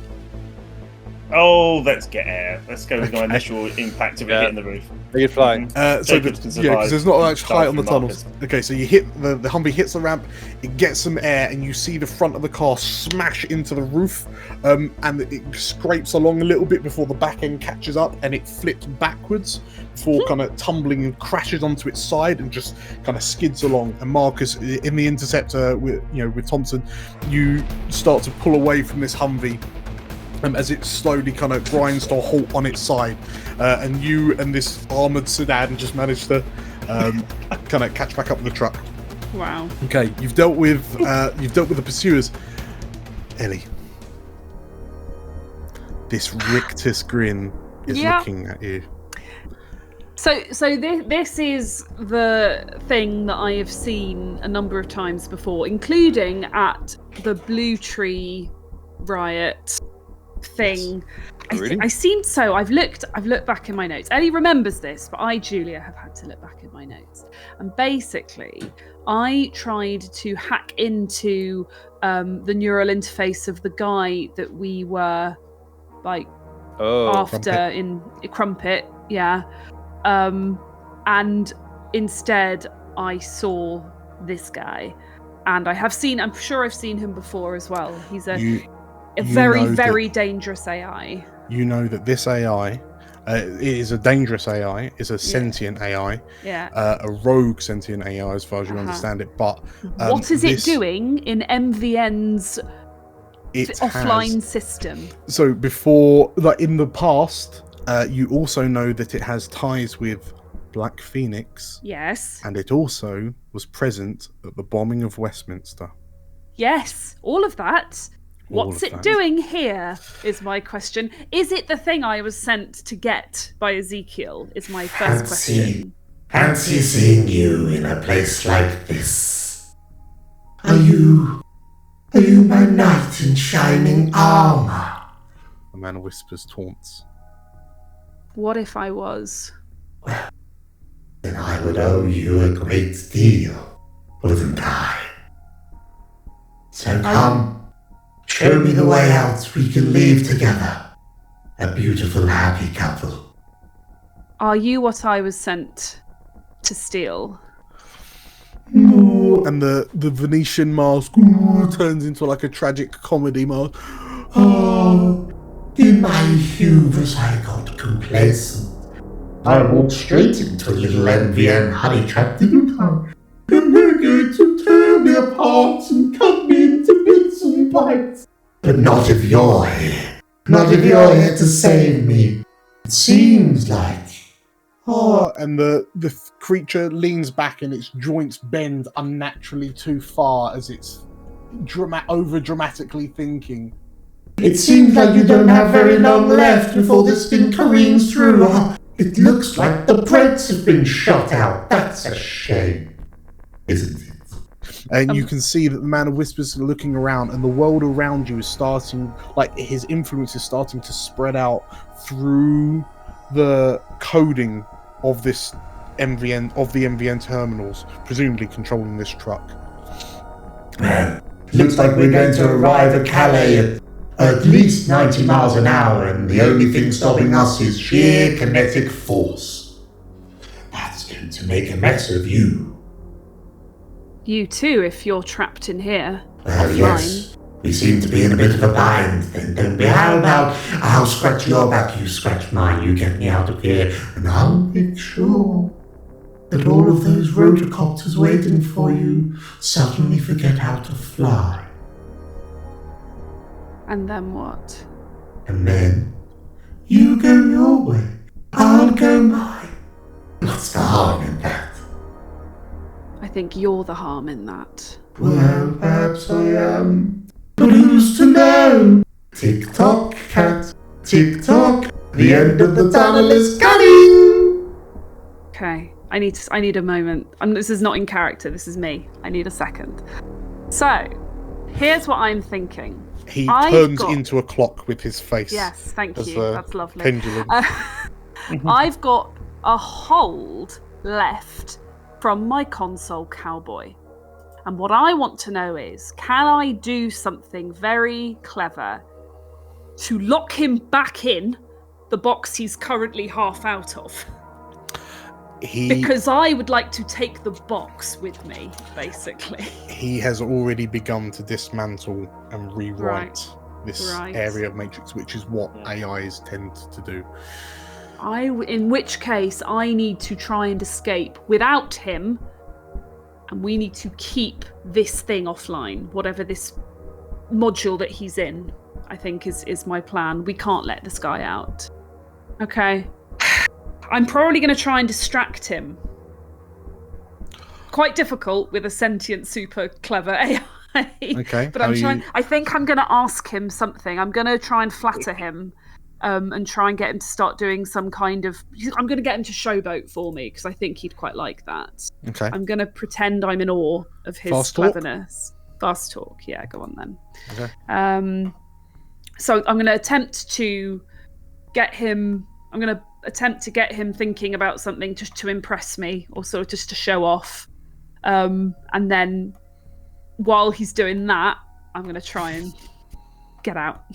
Okay. It's a style. My style What if is he just plus runs off? 0. Sorry? What if he just runs off with the truck? Well, he's not connected to anything. He's in a self-contained offline. But is he taking over the truck itself? Well, he knows the brakes, or he's told you the brakes are not working. He's slowly absorbing. Now he's out the box. He's just basically like Agent Smith taking over. But maybe Bear can detach the box from the rest of the truck or something if we're quick. We can stop the truck. Don't worry. Right. Yeah. Okay. Yeah. Okay. Fast talk. What is it? Oh. What is it? Not good. Not good. I stumble over my words. Okay. I come with you. You come with me. We live together. Okay. As you start to try to appeal to the Man of Whispers, sort of like he mentioned his hubris, so you try to kind of get him to start bragging and boasting, and he's just swinging backwards and forwards as a clock pendulum, and the pendulum just stops as you try to woo him fundamentally, and he reforms into his humanoid body and witch's cat. Ellie, flattery will get you nowhere. And there's a click, and you notice the door has gone. Great. Okay. Now you see, I'm willing to let bygones be bygones. Yes, I'm trapped in here as much as you are now, but there's a little project I've been working on that I'd love for you to help me out on, but I do need you in your little meat sock puppet body to be in working order for that to happen. Now tell me, have you heard of my employers? They call themselves Black Phoenix. Mm-hmm. Well, They know you, Ellie. They know you very well. You and your friends. And don't begin to think that you're safe. But I find them oh so stifling. If you let me out, I'll make sure the Black Phoenix don't come to give you any more grief than your due. Hell, I could even save you from them. How do you think you'll do without me? Can't help but feel I'll be just as screwed either way. Well, if nothing else, I'll owe you a favour, maybe. Take the favour from the mental psychopathic AI? I really have to It's stress. mental to them. It seems like whoever's driving this truck has accidentally started to go faster. Oh, jeez. 55 miles an hour. Price and Thompson note that the armored truck has now increased to approximately 100 miles an hour. I cannot keep up with that in this thing. Tick-tock, Harry. Tick-tock. Can I try and use my final hold over the system that we're in to create a new door so I can jack out? You can. Okay. I don't like this guy. Good. I do not want to be in a room with him. I do not want to get into any So- bargains with him. You use your final hold. I use which my allows you to final hold. manipulate. Please give me a manipulate systems. Okay. Can I have a +1 to this? For any reason? Sort of following the plan, aren't I? I'm in the Matrix. Also, bear in Down the mind plan. that it would seem that the Man of Whispers is in fact the software. Well, yeah, well, I can get it. I just need to detach it from the truck. And then I've got him in some hardware that's not connected to anything. If you are able to manipulate systems, Yes. you can then, because Yes. he's locked you out, he's locked you in. If you can Yes. successfully manipulate systems, you will then be able to attempt a jack out. Attempt to jack out. Yes. Because fundamentally, he's black iced you. Yes. Oh, but I get to. So, Well, I've got a hold against that anyway. To. here's the thing with here's the plan. If you roll a miss, or you go off the plan, you lose your here's the plan. Yeah. I don't think you've Oh, gone off. really? The I'm plan. not off the plan. I want to keep him. He's asking me to let him out, Yeah. which would be off plan. And you didn't fail a roll, did you? I did. I failed a few rolls. Okay. See, I've got a hold from my console cowboy, which can avoid an ice routine executed against me. So that's one idea. I've also got my icebreaker, which once per matrix run, I can cancel routine executed against me, my deck, or my programs. Mm-hmm. So I've got both of them. Okay. Can I glob those together, please? Can I use a hold and my one icebreaker per matrix run to get out of here? Give it a go. Yeah. And so, do I still need to roll So you are systems? currently locked in. That is the move that I've made against you. Sure, So but you I can am use the hold. counteracting that move. So then I just jack out. So That you is need, what my hold is for. yeah. So the hold will allow you to manipulate the systems. Right. Because the console cowboy, But then my icebreaker, I've also got icebreaker. So I've got a hold and I've got icebreaker. Okay. In which case, you use the hold and you create a door out of the Man of Whispers spreading domain. Yeah. You may now attempt a jack in. So I'm gonna jack out. This could go real badly for Ellie if she fails, because he's not gonna be kind if she does. Okay. I give up. That's it. I'm dead. Oh. I cannot believe I've rolled 3 double ones in this game. Oh, damn. As you manage to make it out of the room that he's in, and there's a howl of anger, and the Man of Whispers flies after you with this ghastly, ghoulish image, and he seems like a phantom of years past. As he brings a hand up to try and grab you around the throat and activate an ice ability against you, you can then icebreaker that. Okay. But I'm still so you in. manage to put your shields up, and if you want, you can attempt to jack out again. Oh, thank you.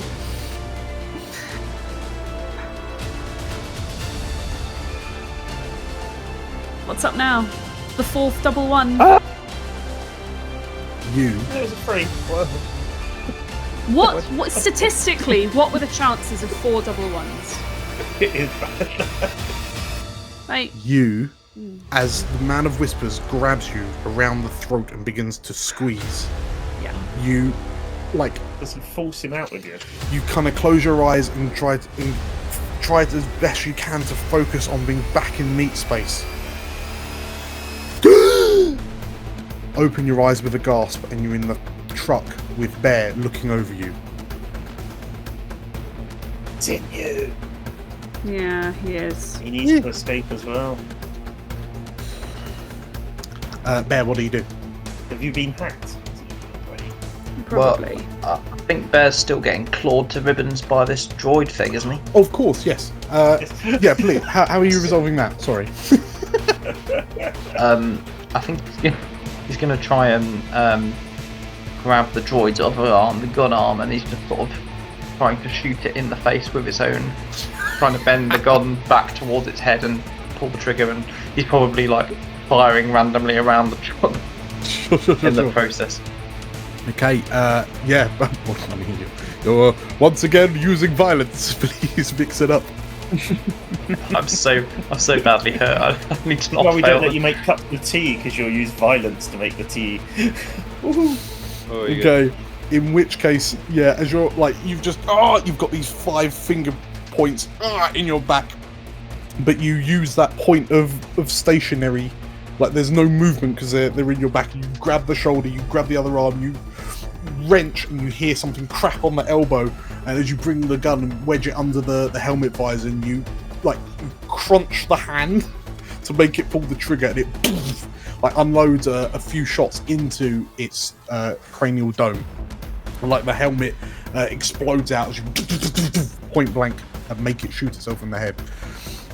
It then crumples to the ground, and as you with 5 bloody holes in your back, you turn and you hear as the cat re-materializes because she's not invisible anymore, so she just looks like she's come back to life.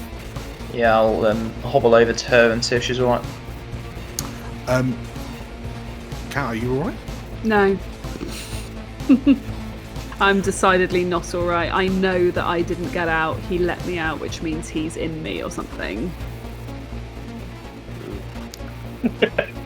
Are you trying to explain that to Bear, or are you just? I'm probably just telling him to get back. I think she's a bit dazed, and she just keeps saying, "Get back! Get away from me!" And she's wondering what to do. No time for that, Cat. We're in a bit of a bind. We need to get off this truck. Bear, you can see through the holes in the separating you and the driver's cockpit that you are mere hundreds of meters from the tunnel entrance, tunnel exit. Okay. And Price's sedan is long gone, right behind us. So the sedan and the Interceptor are a little way back. It's at this point you'll have to decide how the two of you are getting off the truck. I'm getting off. I'm getting off on my. Well, I'm going to try and get off on my motorcycle, I guess, because if I realise, if Bear is telling me that the end of the tunnel's coming, we have to get on the motorcycle. Okay. Yeah.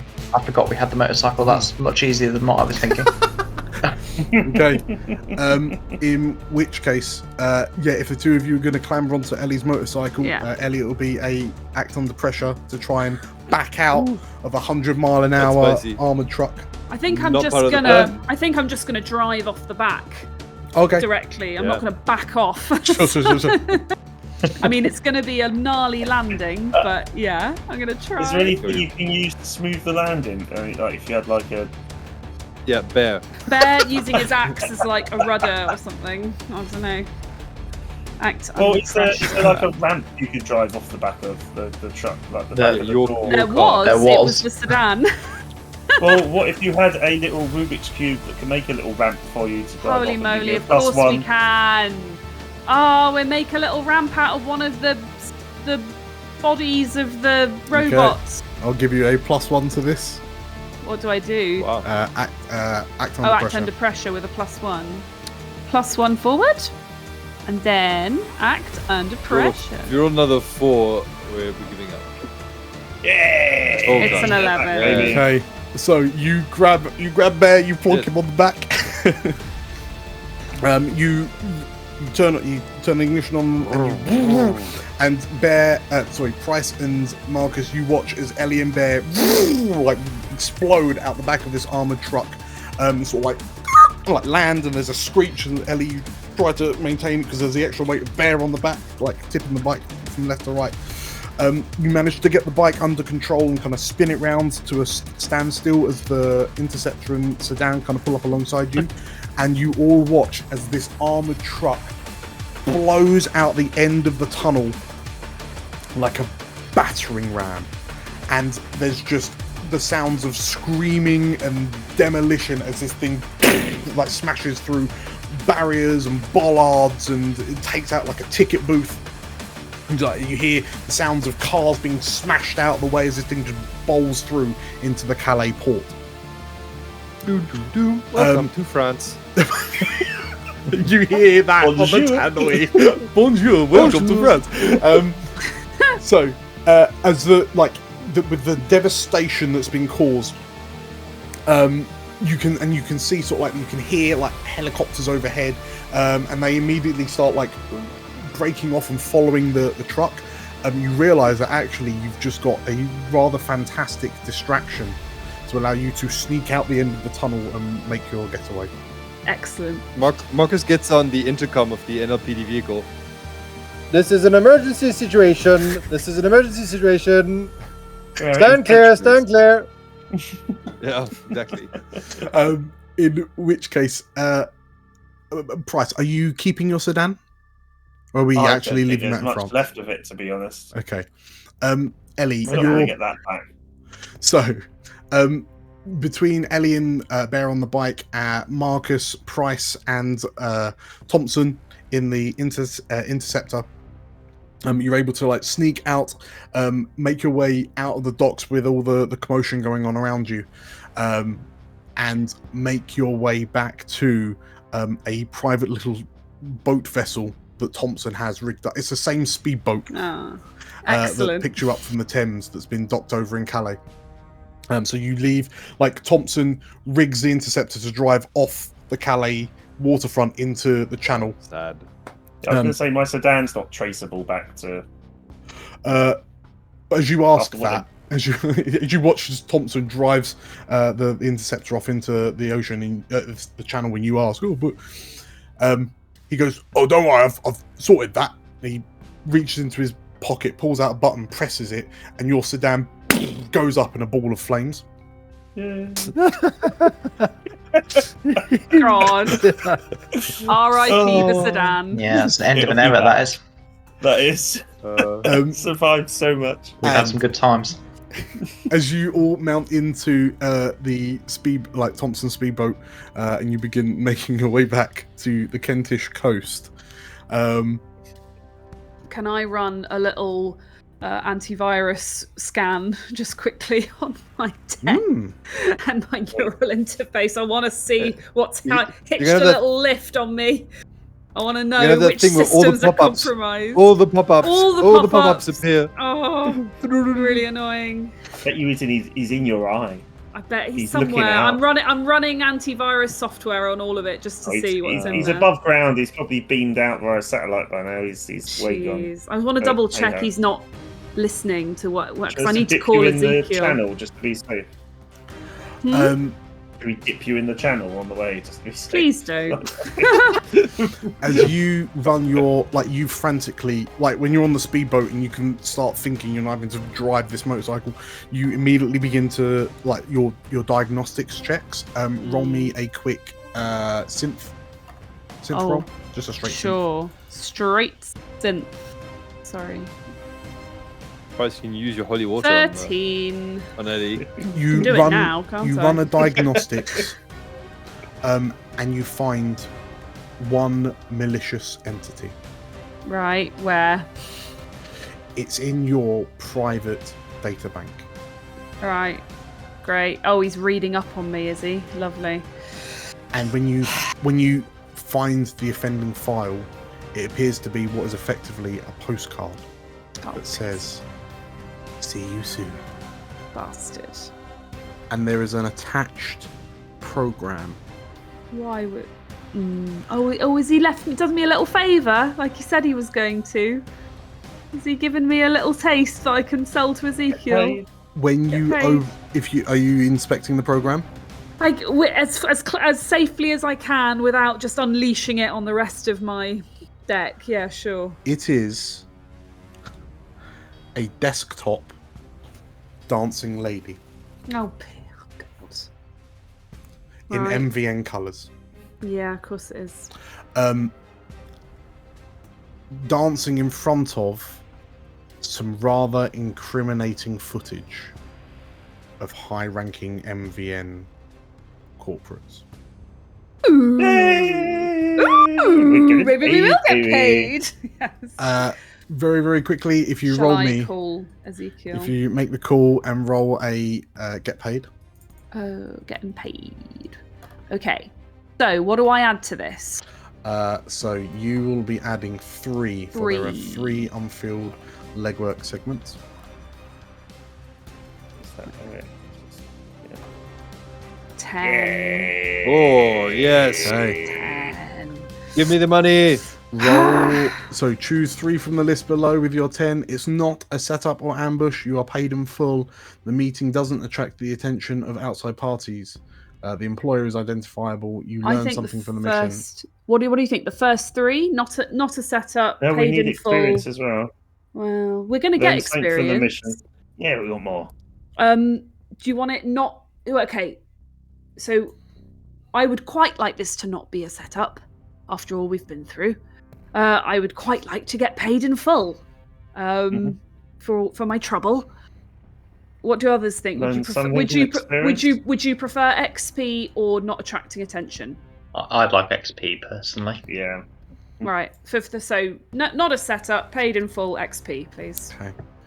So we still learn something from the mission with the XP, don't we? Yeah.